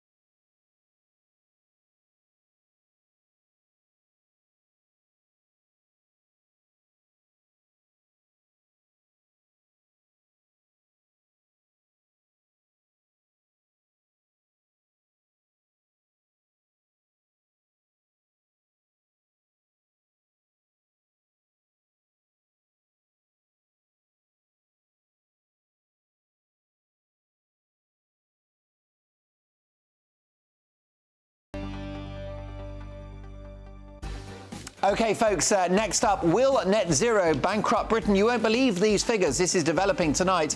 Net zero could cost £40 billion a year until 2030. I'll get reaction from Anne Widdecombe next.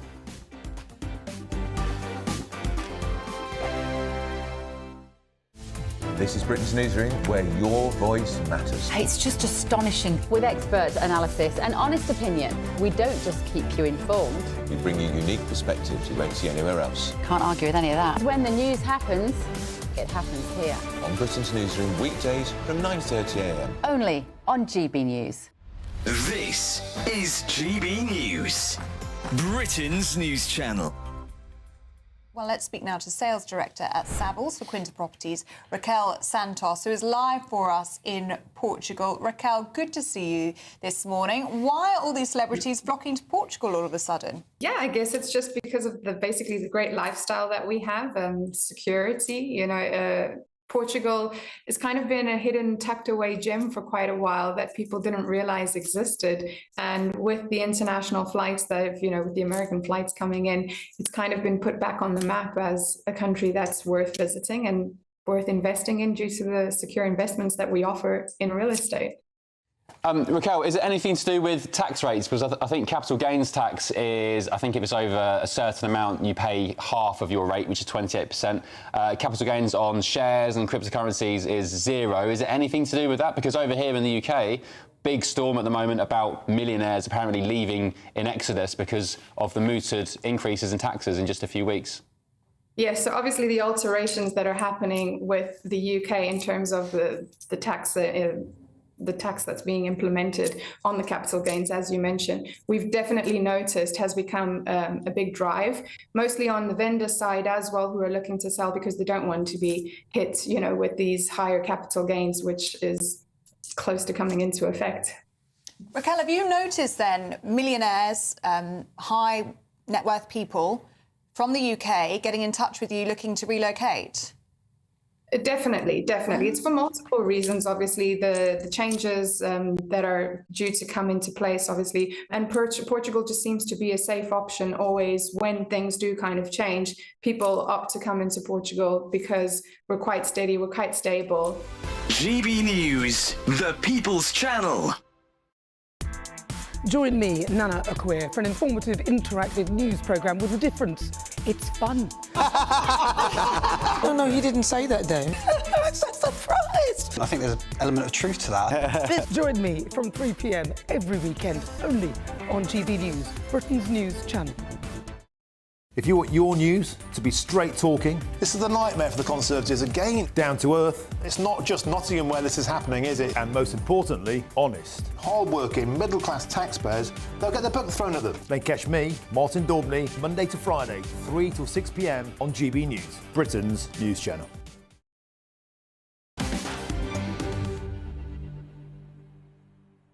Now, lots of messages coming in. I'll get to your thoughts at 10:30 with the papers. But first, it's time now for the Newsmaker. And what about this developing tonight?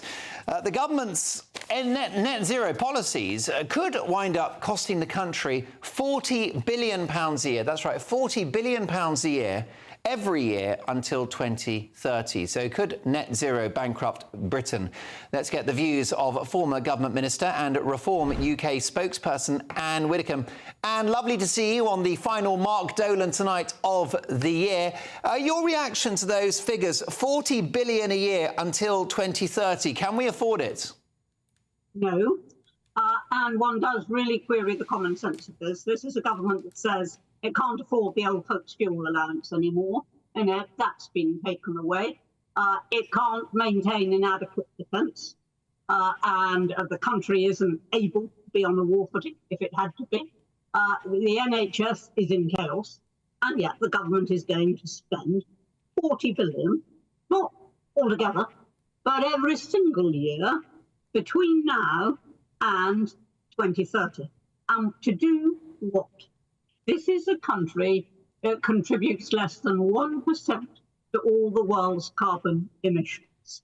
China, India, the USA contribute vast amounts. We contribute less than 1%. And quite honestly, you might as well throw a sugar cube in Loch Ness and say, oh, look, I've sweetened the water, as try to say that we should be spending this sort of money when we actually contribute so little to the danger to the planet. So as far as I'm concerned, it is A, unaffordable, but B, more importantly, completely out of proportion to the country's needs.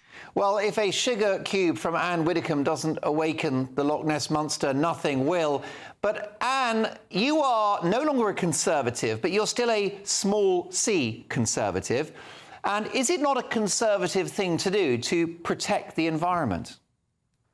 But as I say, you know, what Conservatism used to stand for doesn't anymore, which is why I've left, used to stand for common sense, for proportionality, for weighing pros and cons. And now we've got an obsession. And there is no other word for it, an obsession with net zero. This country has got that obsession when the rest of the world has not got that obsession. It may pay lip service, but it's not doing what Keir Starmer is proposing to do. And what's Reform UK's position on net zero? Well, as far as we're concerned, we will scrap the target for 2030, which is a nonsense. Well, that's reckless, isn't it, Anne? That's reckless. No, it's not reckless at all, because, yes, there is climate change. There is not a climate emergency. We're not all going to be burnt off the face of the earth by 2030. Tell that to people in Bangladesh. What about the forest fires and the floods in Spain? Well, there were no forest fires, of course, ever before, and there were no floods ever before climate change became an issue. The fact is now, if you sneeze, you say, oh, it's climate change. And we need to get proportionality back. I'm not denying that the climate is rising. I'm not denying that the Earth is warming. It has warmed and cooled throughout its history, and at the moment it's warming. I don't deny that. What I do deny is that there is an emergency which would justify spending anything like £40 billion a year for the next 5 years. You need to scrap that target. And Anne, what about Britain's excellence in the world of green tech? We are a world leader. Why wouldn't you want to embrace that? There are economic opportunities from net zero. I wonder what Mr. and Mrs. Average Britain is going to say when they find that they have to change their boilers for a more expensive variety and for a pretty uncertain technology, when they find that they've got to buy electric cars when there aren't simply the number of charging points, to support it. What Mr. and Mrs. Average Britain is going to say, never mind the macroeconomics of this, we're all going to be affected by a dictatorship of nonsense. Now, Anne, if Reform UK prevail at the next election and scrap net zero, we're going to have more pollution, aren't we? Because that's what you get from fossil fuels. You get pollution. And the other problem with these fossil fuels is that they run out. And that's the whole point about these green renewables, isn't it? It's energy sustainability, energy security, and we'll save money on our bills. Well, I quite agree that you need energy that's sustainable. So why on earth did we ever reduce and at one point almost scrap our nuclear program? I mean, that energy is sustainable. And it doesn't involve ugly wind turbines, which don't actually work unless there's a bit of wind around the place. They're not experimental. I mean, nuclear power stations have been powering for a very long time. They're used a lot in other countries for ages. We were taking our power from the nuclear plants in France. And it is just a nonsense to suppose that all you need is wind or solar or tidal. You actually already have the technology, do it through the nuclear, and that is fully sustainable. Now, Anne, this is the last Mark Dolan Tonight of the year. We regroup in early January. Let me tell you that you're not just absolutely key talent on this show, but a very dear friend as well. May I wish you and yours a very happy Christmas and a happy New Year. Merry Christmas to you, Mark, and let me make one quick comment, because we heard there that apparently Clive Murray is questioning the growth of GB News viewing figures. Well, when I set up a Substack, in 10 minutes after it had been announced on Mark Dolan, in 10 minutes, the number of subscribers multiplied tenfold. In 10 minutes. So people are listening. They most definitely are. Anne, what is the Substack address for my viewers and listeners so we can get you another 10,000? Oh, yes, please. AnneWiddicombe.substack.com. I didn't say 10,000, I said tenfold. Tenfold, there you go. Sorry, I had a bit of a Diane Abbott moment there. Anne, have a great Christmas. Can't wait to see you in the new year. There you go. Check out Anne's Substack. Well worth reading. What a great debate. Well, listen, we've got more debate because the papers are in. All of that is next. Hello there, very good evening. This is your GB News weather update provided by the Met Office. Hope you have had a good evening, although we have started to see a band of rain push its way into northern and western areas of Scotland. Some quite squally winds around this evening. As this continues to move its way in, it will turn quite persistent for western areas of Scotland, in particular the Highlands, seeing a lot of rainfall during this forthcoming night. Generally drier further towards the south, but quite a lot of cloud around. Blustery still in amongst all of that. Those southwesterly winds filtering in some quite mild air, so most of us will hold up around 9 or 11 degrees Celsius as you start off Monday morning.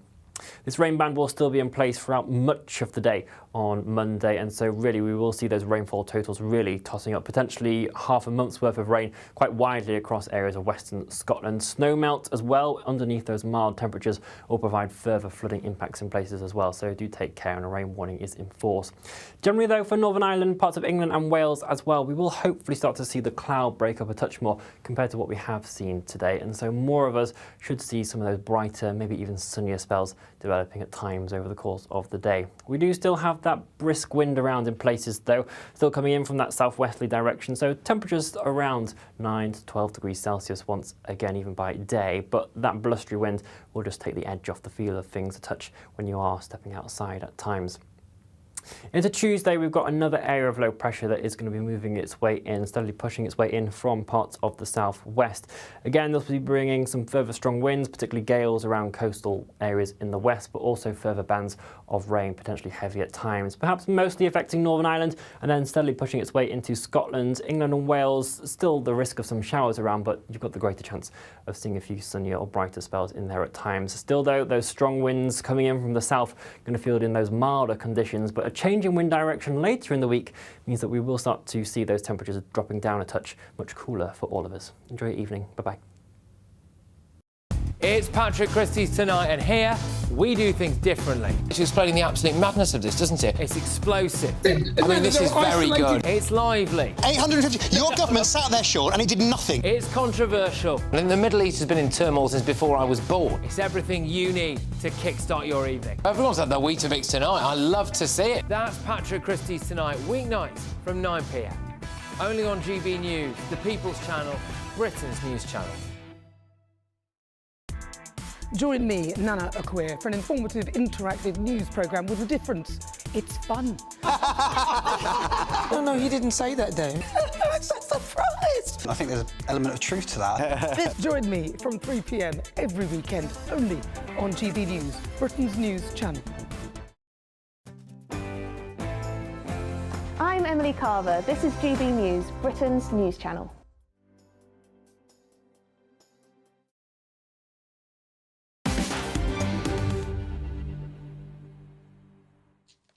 Brilliant stuff. Great to have you back. Let me say, well done, Harry, tonight, playing out of his skin, because the director's job is not easy on this show, and dream team of Harry and Sam tonight. But listen, folks, it's time for the papers.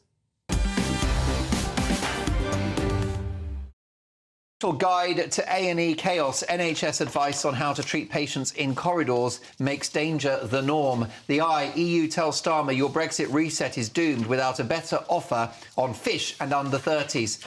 Independent MPs demand identity of Chinese spy. Close to Prince Andrew, that is an alleged spy. H6, he's currently known as, but his identity may be revealed in Parliament tomorrow by the leader of Reform UK. Daily Express now. With the December 21st deadline for winter fuel payments fast approaching, 750,000 elderly people face being left in the cold.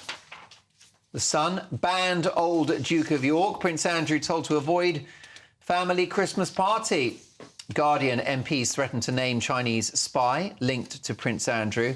Israel says it will close its embassy in Ireland is the other story. Israel announced the closure of the Irish embassy today, citing Dublin's decision last week to support a petition at the International Court of Justice accusing Israel of genocide. Experts tell Rachel Reeves not to let the city off the leash. And for now, last but not least, the Times. Starmer is too slow to help Ukraine, says Zelensky's ex-minister. Police chief wants to ditch distracting hate incidents. Duke urged to stay out of sight for Christmas. That's the Duke of York, Prince Andrew. And Macca is back, the Fab One. Paul McCartney at the Co-op live in Manchester for his Got Back tour. The 82-year-old performs songs by the Beatles and Wings. Well, let's be honest. Paul McCartney, Elton John, Mick Jagger, they don't make them like that anymore, do they? Still at the top of their game. But I've got to say, they don't make them like Edwina Currie. And she's with us in the studio all the way from gorgeous Derbyshire.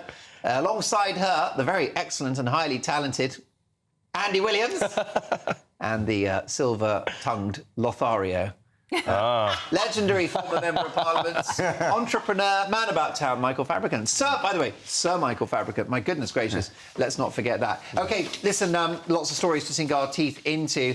Andy, really worrying story there in the Metro. Official guide to A&E chaos. NHS advice on how to treat patients in corridors makes danger the norm. Yeah, so, I mean, obviously, Labour has set out as one of its key priorities a target to get waiting times effectively back to where they were 15 years ago. I think one of the big challenges with that is that even if they achieve that, people will say, well, that's just at the very least we would expect. The NHS is really broken, and I mean, just shoveling more cash in is not in itself going to help. Even Labour are saying that. Yeah, they absolutely are, and I mean, obviously, the last budget was about giving the NHS basically short-term cash while it's on life support. They got about 20 billion, didn't they? I think at least. I think it was more, yeah, right. Exactly. And that's just a sticking plaster. But what the NHS needs is fundamental reform. Luckily, I think we've got a health secretary who is one of the most talented people in this government, and I think he will hopefully get his arms around it and come up with a plan to fix it, but it's not going to be easy. Wes Streeting, yeah, I mean, he's definitely a good communicator, isn't he? Of course, you served as a government minister, Edwina. You know that the NHS has a crisis every winter. Well, it does, because it suffers from that permanent problem of socialism, which is infinite demand and limited resources. It's always going to be a little bit like that. But, you know, all the money that this government put in to pay its friends in the various trade unions, and particularly in the health unions, they didn't get anything in return. They didn't get any changes in working patterns. They didn't get the insistence that should have happened that, no, if you're a GP, you can't be part-time and you can't be treating people by Zoom. You've got to actually see the patients. But especially when most patients, with respect, are 3 times your age. Yep. And you need to be able to see exactly what the problem is. That's what medicine should be about, and there's been none of that at all. Consultants doing shifts at the weekend, it goes on, because the NHS is an example of a system where you mustn't get ill at the weekend, apparently. Yeah. Andy, what do you want to come back on? All I was going to say was that I think I understand that some of these deals that were done on pay may not have been very palatable, and actually it may have been quite one-sided in terms of who benefited. But I think the government's sort of strategy was clear the decks. We've got all of these strikes. We just need to do something about them in the short term. Yeah, but that's a very expensive way of doing things. That's a mistake, because if you give in by paying people who are striking, guess what's going to happen in another couple of years? There'll be more strikes. And the RMT union, who paid huge amounts of money, the rail people, they're going on strike again over Christmas. But can I just say something? I totally agree with you about Wes Streeting. I think he's a very able person. The problem he will have is the same problem Alan Milburn had. Alan Milburn... Blairite Health Minister. Absolutely. And Tony Blair both knew what needed to be done, but Gordon Brown and the huge mass of Labour backbenchers stopped them from doing. I think that's complete, and that's going to be another challenge for this government, because we were saying earlier, the Labour Parliamentary Party has a lot of left-wingers in it, and people like Wes Streeting, who are on the right of the Labour Party, have the right idea, and they know that it needs to be a mixture of public and private to make the NHS work properly. But Michael, you were there on the backbenches, those green benches, for those 14 years of Tory rule. Why didn't the Tories fix the NHS? Because, you know, it's one of those things, people do not trust the Tories to make radical changes to the NHS. But the other reason was we just had health minister after health minister. Yeah. It takes a couple of years to learn the job and get your feet under the table. But there was a philosophical thing. It needs the Labour Party. Just like, for example, if we make massive changes to defence, it needs the Conservative Party to do that, because people trust the Conservative Party on defence. People trust Labour on the NHS. No, I don't think so. But they were... Oh, I think they do. Rightly or wrongly. But I think they do. Look how well we did when it came to COVID.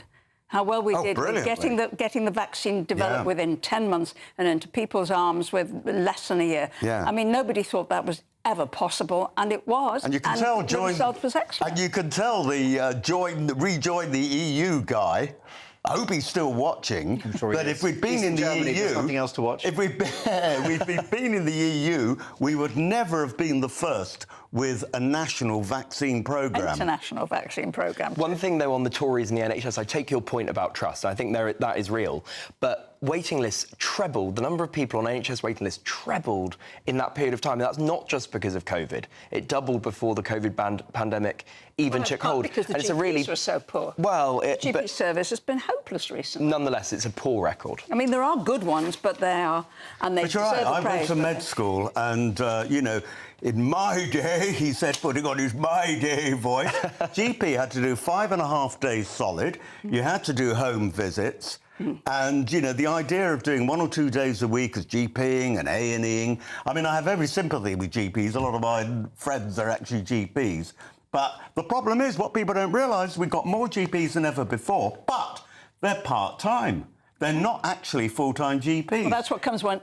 Well, if you pay a GP full-time over £100,000 a year, then you can do 2 or 3 days a week for £60,000 a year, and you're in the money. And then away you go. Briefly, the Daily Express, Andy, 750,000 elderly people face being left in the cold.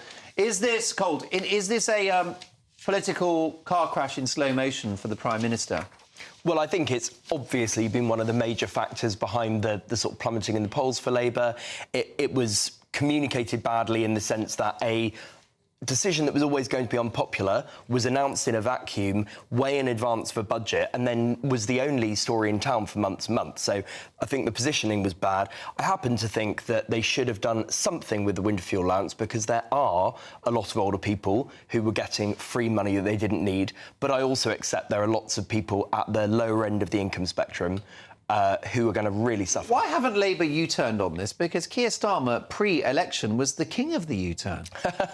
Honestly, I think it's a really important point of principle for Rachel Reeves that she doesn't U-turn on her first budget.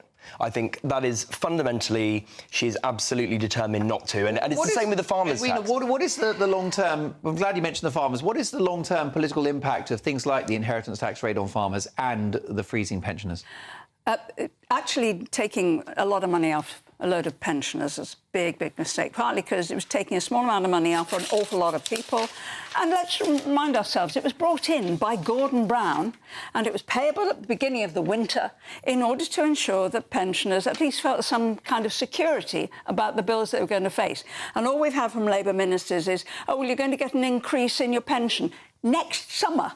Next summer, and it'll come in dribs and drabs during this. It can't pay this winter's bills, and it's absolutely insane that they've done that. I think that is a huge, huge mistake. The reason it was done right at the beginning, before the budget, is that it starts being paid in September, and so they had to take a decision very quickly. But it's going to save £1.5 billion in terms of the amount of money that they're spending. It's peanuts. Absolutely drop in the ocean. Well, listen, Michael, I'll get your thoughts on that next, but we've got some other developing stories from the papers. A fresh new headache for the government in terms of its spending plans. This will really shock you. Meanwhile, Boris making headlines. I call on everyone who cares about democracy to fight, fight and fight again. What's he talking about? Find out next.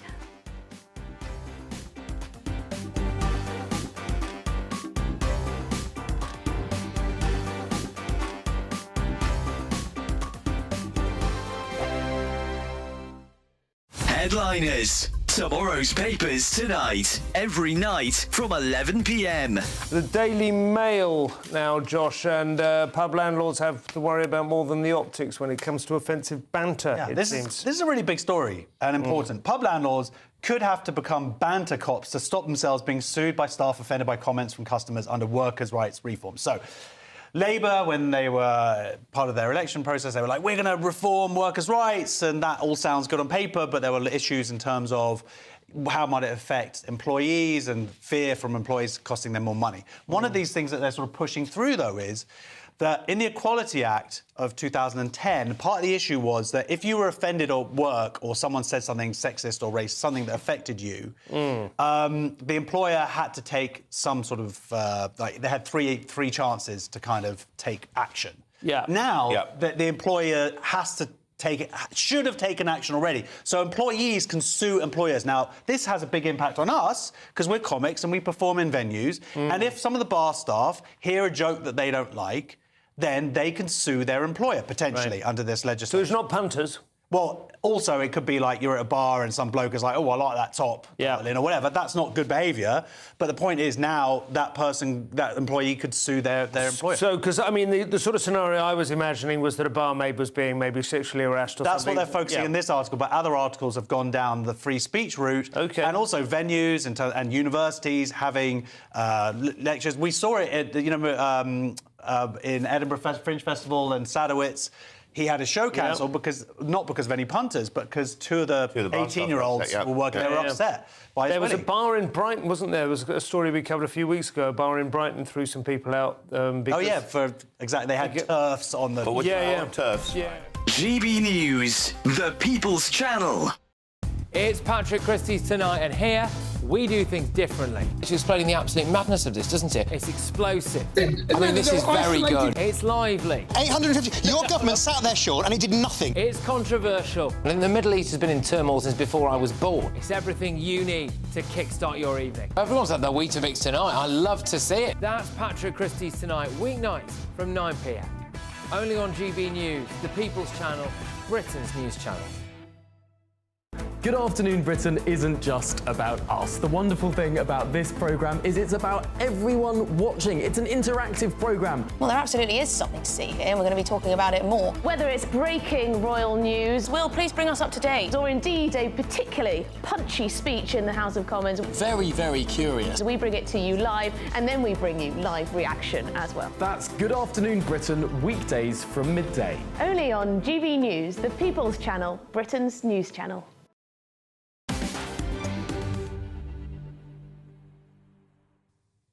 Welcome back to the very last Mark Dolan Tonight of the year.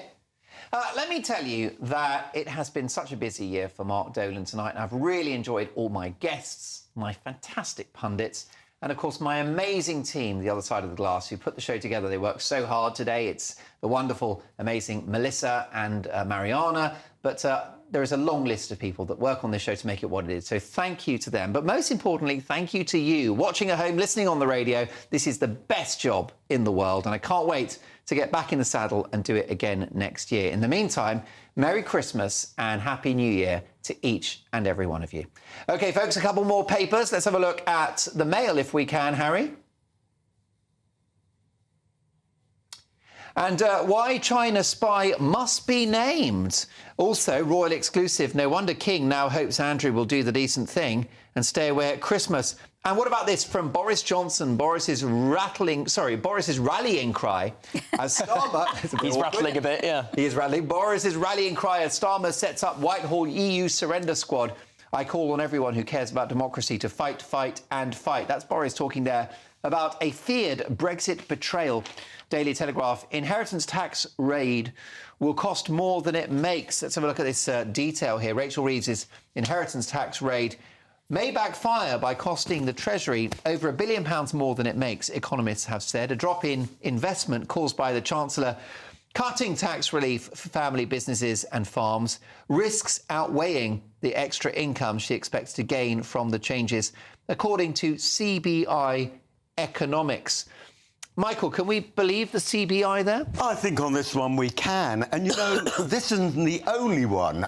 In Lichfield, which is a beautiful city, I encourage everyone to visit it, we have a cathedral school. And it's a private school. And it's costing the cathedral school students who are actually having to leave because of this extra 20%. The consequence of which is they are going into the public sector, joining state... Where do I go? That's VAT, not IHT. Oh, wait here. Yes, but I'm saying it's a similar thing, which is it's the point I'm making. It's an important distinction. But I suppose Michael's point is the theme is emerging here. Labour's policies are costing more than they bring in. Exactly. They make a vindictive policy, and I think it is vindictive to get at the farmers, to get at kids who are in private schools, and instead of actually raising money, it'll cost money. Well, Andy, I'm not sure. I think the private school tax raid will bring some cash in, won't it? I would have thought so. I mean, briefly on the private school thing, I actually think private schools have been putting their fees up year on year, way above inflation for a really long time, and we haven't seen this crisis of places. So I'm not quite sure we're going to see it now. Is it the smaller private schools? Well, I think that's absolutely right. Obviously, at the very, very expensive private schools, they can charge whatever they like, and there will always be people, lots of them from overseas, who will continue to send their kids there. But what I don't accept, and I actually broadly agree with this Telegraph headline and the CBI about the IHT policy. I don't think that's likely to bring in a huge amount of money, but I don't agree that it's a vindictive choice that Labour's making. It was brought in originally by Harold Wilson. It was rejected then by Margaret Thatcher. Tony Blair and Gordon Brown looked at it and rejected it because they thought it would actually damage farming. It has taken this left-wing Labour government, because Tony Blair's government was far from left-wing, it has taken this Labour left-wing government to reintroduce it. Tony Blair and Gordon Brown rejected it because of all the reasons that is in the Daily Telegraph, just like, as I said, the smaller schools also finding that the VAT receipts will go down and the cost in the private Andy, come back and then Edwina. Andy. So you're talking about agricultural property relief there, Michael. You're talking about APR. I'm talking about IHT. Yeah, OK. So I just think that, you know, Blair and Brown faced very different financial times. And Starmer and Rachel Reeves are under a lot more pressure than they were to bring in money. So I think that's the rationale. Fair enough. Edwina, you can't tax your way to prosperity, can you? I don't think you can tax your way to prosperity. I think it was some Labour minister at some point that once said that, and they're absolutely right about that. Yeah. But it's all taxes have adverse consequences. Yeah. And it's a stupid chancellor that doesn't work that through. Inheritance tax, including pension funds, is a disaster because it will simply mean that people stop saving into pension funds. Not people in the public sector, because we're paying for those anyway. Teachers get, I think it's 25% contribution towards pension fund. Doctors get big ones, senior civil servants and so on. They're fine. But in the private sector, it will be a real down on having a pension fund. Okay. And I think it will actually bring in more money. But the serious result of that is that more people will be more dependent on the state as they get older. Exactly. We agree with that. Folks, let me tell you that Headliners is next, and the broadcasting and comedy legend that is Simon Evans is up at 11. Simon, what have you got for us? Hello, Mark. I can now see for the first time how much of my chest I'm revealing on this television. That's going to be adapted. I'm going to make sure that that is discreetly covered up before we go live. Yes, very exciting news to cover on a Sunday evening. It's always a bit of a treat, isn't it, to see what's for the week ahead? The China spy story, the British Sikhs who are being inspected at Heathrow. It's an extraordinary mix of a cornucopia from around the world. Simon Evans, can't wait. Simon's live at 11. I'm back. When am I back? Early January. See you then. Merry Christmas.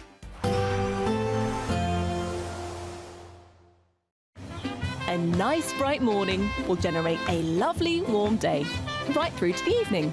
Boxed Solar, sponsors of weather on GB News.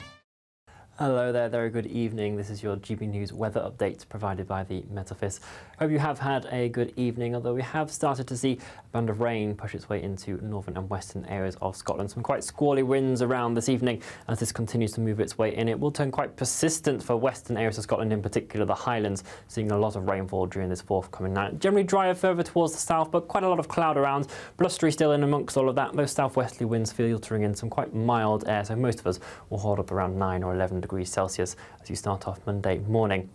This rain band will still be in place throughout much of the day on Monday, and so really we will see those rainfall totals really tossing up, potentially half a month's worth of rain quite widely across areas of western Scotland. Snowmelt as well underneath those mild temperatures will provide further flooding impacts in places as well, so do take care, and a rain warning is in force. Generally though, for Northern Ireland, parts of England and Wales as well, we will hopefully start to see the cloud break up a touch more compared to what we have seen today, and so more of us should see some of those brighter, maybe even sunnier spells developing at times over the course of the day. We do still have that brisk wind around in places though, still coming in from that southwesterly direction, so temperatures around 9 to 12 degrees Celsius once again, even by day, but that blustery wind will just take the edge off the feel of things a touch when you are stepping outside at times. Into Tuesday, we've got another area of low pressure that is going to be moving its way in, steadily pushing its way in from parts of the southwest. Again, this will be bringing some further strong winds, particularly gales around coastal areas in the west, but also further bands of rain, potentially heavy at times, perhaps mostly affecting Northern Ireland and then steadily pushing its way into Scotland. England and Wales, still the risk of some showers around, but you've got the greater chance of seeing a few sunnier or brighter spells in there at times. Still though, those strong winds coming in from the south going to field in those milder conditions, but a change in wind direction later in the week means that we will start to see those temperatures dropping down a touch, much cooler for all of us. Enjoy your evening. Bye-bye. Heavy showers first thing will be followed by a warm, cosy day. Boxed Boilers, sponsors of weather on G. You could be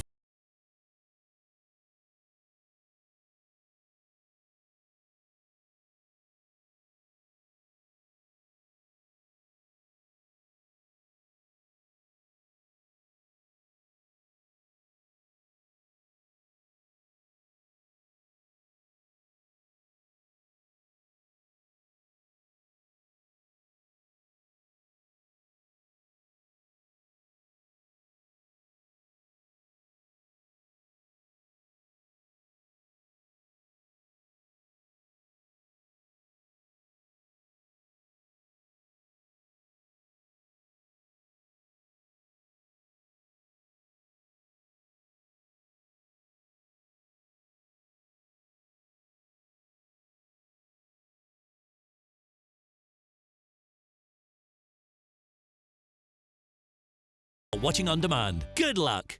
Friday night live with Mark Dolan from 8 p.m. You know, whenever I want to have a laugh, I will fire up a Ricky Gervais special on Netflix. He's funny, isn't he? Very politically incorrect. I might watch a vintage episode of Fawlty Towers if it hasn't been cancelled. Or I could just read up on the latest musings from the Welsh Labour government. And this week they have waged war on the countryside, which is apparently unwelcoming to British people of colour. Well, it's true, isn't it? I mean, those racial checkpoints in the Wye Valley are completely unacceptable. And the snowy bits of Mount Snowdon scream white privilege. Can you believe this story? It's proof, if you needed it, that Welsh Labour are barking mad and talking a load of shih tzu. I think what's so interesting about this, I mean, this is an absurd question. This is ridiculous. Obviously, dogs and the countryside are not inherently racist. I think this entire connection between what is effective cultural Marxism in addition to what is effective socialism that is at the heart of Welsh Labour and many other hard-left groups in the United Kingdom. I got to do a correction. Go on. Because it's not Welsh Labour. It was one little thinky-tanky that did some research. I know it was taxpayer funded, but it was just a suggestion. Welsh Labour have not gone, yes, that's a good idea. This research, which I wholly agree is quite absurd, was done by interviewing the 4% ethnic minorities of Wales, and they came out with the fact that they don't feel welcome in green spaces because there are so many dogs, and that's how this was born. I mean, I don't know whether that makes it make any more sense. And the fact that taxpayers are footing the bill for research like this is the real scandal. We had this earlier conversation about the National Health Service, where all of our money is going and being wasted, and it is also being wasted on absolute nonsense like this. GB News, the People's Chat.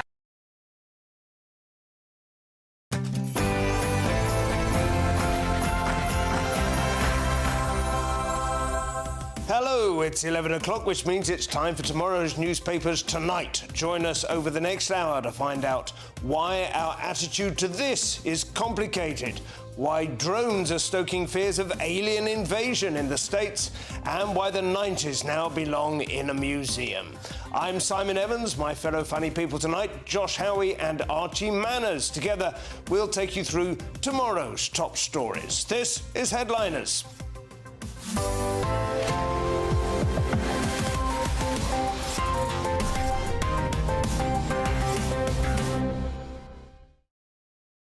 But before tomorrow's news, let's go one last time for tonight's headlines with Tatiana Sanchez.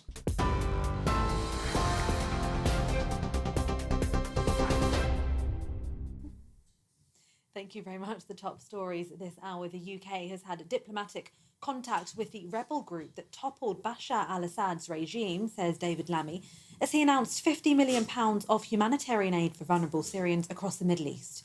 It comes as the Foreign Office says the emergency support will be delivered through the UN and NGO agencies to the people in the country, as well as to refugees in Lebanon and Jordan. Britain yesterday joined talks in Aqaba, hosted by Jordan and attended by ministers and delegates. £30 million will go to Syria for food, shelter and emergency healthcare, while £10 million will go to World Food Programme in Lebanon and £10 million to the UN's refugee agency in Jordan. We want to see a Syrian-led and a Syrian-owned future, and we want one that is representative and inclusive. That is what partners in the region and allies, close allies, signed up to yesterday, and that's what we'll be encouraging. In other news, close to 1,000 people may have been killed after Cyclone Cheedo hit the French territory of Mayotte in the Indian Ocean. The search for survivors continued today. It's feared the eventual death toll could continue to rise once the damage is fully assessed. Entire settlements were flattened when the cyclone brought wind speeds of more than 225 kilometres per hour, with the poorest living in makeshift shelters particularly hard hit. Forecaster Météo France said it was the strongest storm in more than 90 years to hit the islands. And a convicted terrorist is reportedly suing a pub called the Saracen's Head Inn, saying he was deeply offended by its sign. It's being reported in The Sun that 60-year-old Khalid Bakr claims the depiction of a bearded Arab incites violence, despite him previously being jailed for preparing jihadi propaganda. He also reportedly claims it's racist and wants £1,850 from the landlord of the historic inn at Amersham and plans to take on 30 more with the same name if successful. But publican Robbie Hayes called it a complete joke, adding that the pub has been called the Saracen's Head for 500 years. And those are the latest GB News headlines for now. I'm Tatiana Sanchez. Now it's over to Headliners. For the very latest GB News direct to your smartphone, sign up to News Alerts by scanning the QR code or go to gbnews.com/alerts.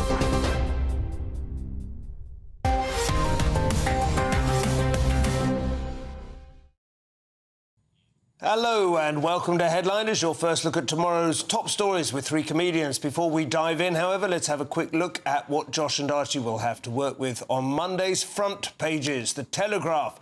To start, IHT raid will cost more than it makes. Familiar story. The Mail. Why China spy must be named. The Sun. Banned old Duke of York. The Express. 750,000 elderly people face being left in the cold. The Metro. Official guide to A&E chaos. The I newspaper. EU tells Starmer your Brexit reset is doomed without a better offer on fish and under 30s. And the Josh, I can't believe that was the correct headline there. I'm going to read that does say fish, doesn't it? Yes, that's not my eyes playing up. They're not what they used to be, but that is fish. A better offer on fish. Well, that has long been a proverbial insistence. Anyway, Josh, the Mail to kick us off with the China spy. It's nice to hear you're finally going through puberty. Yeah, I've had a bad flu all week, actually. I've been promising to cancel things, but you know what it's like when you're self-employed? It's a different calculation, isn't it? You've got to be here, absolutely. Yes. Well, I'm glad you're here. So why China spy must be named. He has to be named. He's called H6, and we cannot keep on calling him H6. So they're actually... Sounds more like a flu, funnily enough. Well, this is, also from China. Yeah. Where was it a lab or not? We don't know. Is this person real? So... and what they're talking about, I believe, I heard some rumours that, Reform were even saying that they were going to name him tomorrow in Richard Parliament. Tice is saying he's going to name him in Parliament, so I hope it's a pronounceable name for Richard. Yeah, well, exactly. Is that parliamentary? He can say what he likes, yeah. So it might be rubbish, but he can say I don't know why he has to be named. I mean, I think part of the reason is it's just everybody knows. It's online. I don't know. I don't know. I haven't got a clue. But in other countries, they know. Right. They're laughing at us and they go, we know something you don't know. So I feel like we got to know. But it feels more like the press wants to know, so then they could just do a deep dive and go on this person's Facebook or whatever it is. Well, that's the key. It's not just so much the name. We want some personal details, right? We want to know exactly what the nature of his relationship with the prince was. I think we can find that stuff out maybe... It sounds like we already kind of know a lot of that stuff anyway, so... And now the other thing, which we were looking at in a later story, but we may have bumped it if we're going to... is Yvette Cooper acknowledging how difficult it is to be as stern with China as we once might have wanted to be. I know, well, exactly. This is the thing. It was like, why are you spying on us? Yeah. Please, we really want your money. And, it's a problem. We need their, as she says, economic cooperation. It's a complex arrangement. I personally think it's a good sign that China is spying on us. Yeah. Because it's like we're still in the game.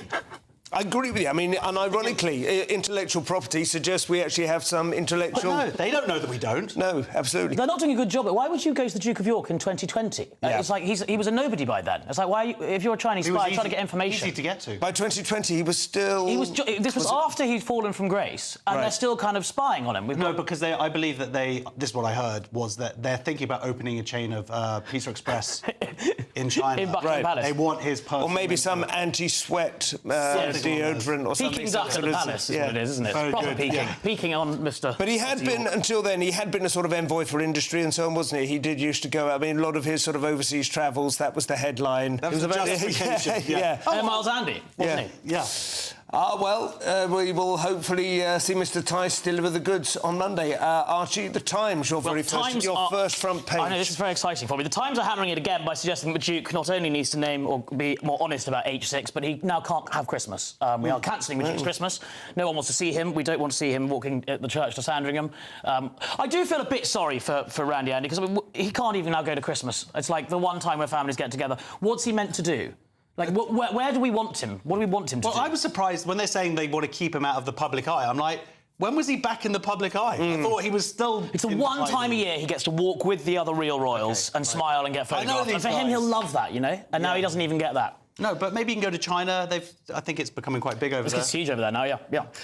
It's true, they have pared it down a little bit over the last few years, haven't they, the royal family? And he's sort of wandered into that trap a little bit, hasn't he? He's made it quite easy for him. But it seems to me that his reputation is somehow not as bad as Prince Harry's, which I don't understand. I mean, this is a man who paid $12 million to a woman he'd never met, for reasons no one understands. He's now hanging out with a spy, and yet Prince Harry is the public enemy. I thought you were talking about Prince Harry and Meghan. Yeah, they're seen as worse. Oh, they're not allowed to. They were banned from Christmas years ago. You were saying he gave her 12 million. No, he didn't give her 12 million. So where is Prince Harry spending Christmas? Is he not spending it with Meghan? I'd have thought in Montecito. Yes. But Ghislaine Maxwell of the Times has written a wonderful article called "How to Be Prince Andrew's Friends." We can't sadly see it. It's on in a page there, but there's some good tips on what you can do if you want to be friends with Prince Andrew. Be rich, maybe. I think be rich and provide children. And then Starmer is too slow to help Ukraine, they write. Someone in Zelensky's government is criticising Keir Starmer for suggesting that he's following the Americans rather than doing what the Conservatives did and being a bit more proactive in supporting Ukraine. And a very encouraging image of young Paul McCartney there, 82 years old. And there's a huge story here, actually, as well. Policing chief wants to ditch distracting hate incidents. We've been going about hate incidents for years here. And funnily enough, it's come from the College of Policing. That's where actually all this stuff originated anyway. Yes. So the fact that this Lord Herbert of South Downs is now saying that they're talking about scrapping it or refining it or whatever it is, that's a very encouraging sign. OK. It's ridiculous. How can you have a non-crime hate incident? I didn't understand. Well, it's absolutely absurd. You should have been watching this show for the last 3 years. What other non-crime incidents are they going to go and investigate?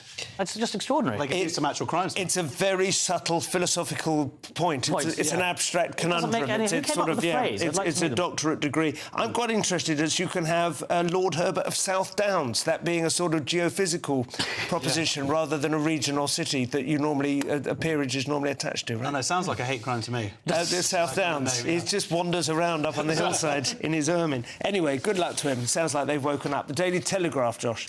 Yeah, so at the top, actually, just quickly, the man who saved Strictly. This is Chris McCausland, who is... I don't know if he's still a friend of mine. We've always got on very well. He's a great stand-up. He's dropped you by now, mate. I can promise that. So? He's not going to give a kudos. He's not to make his millions. I might drop him a text and see if he replies. The iron law of showbiz. That's it, he's gone. Well, Brett Goldstein, I remember when he went out to America and whatever, I dropped him a sort of congratulations. Right. Nothing. No.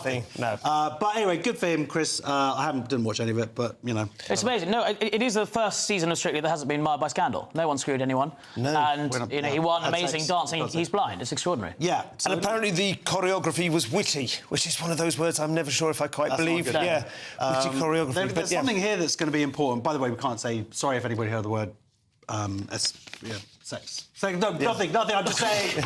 All I know is could be childs watching any children. But anyway, Kate set to become new match of the face of match of the day, and this is a woman, and there's a match of the day. I believe that's about football. And she's going to be the new Gary Lineker. So that's me doing my research, putting those two things together.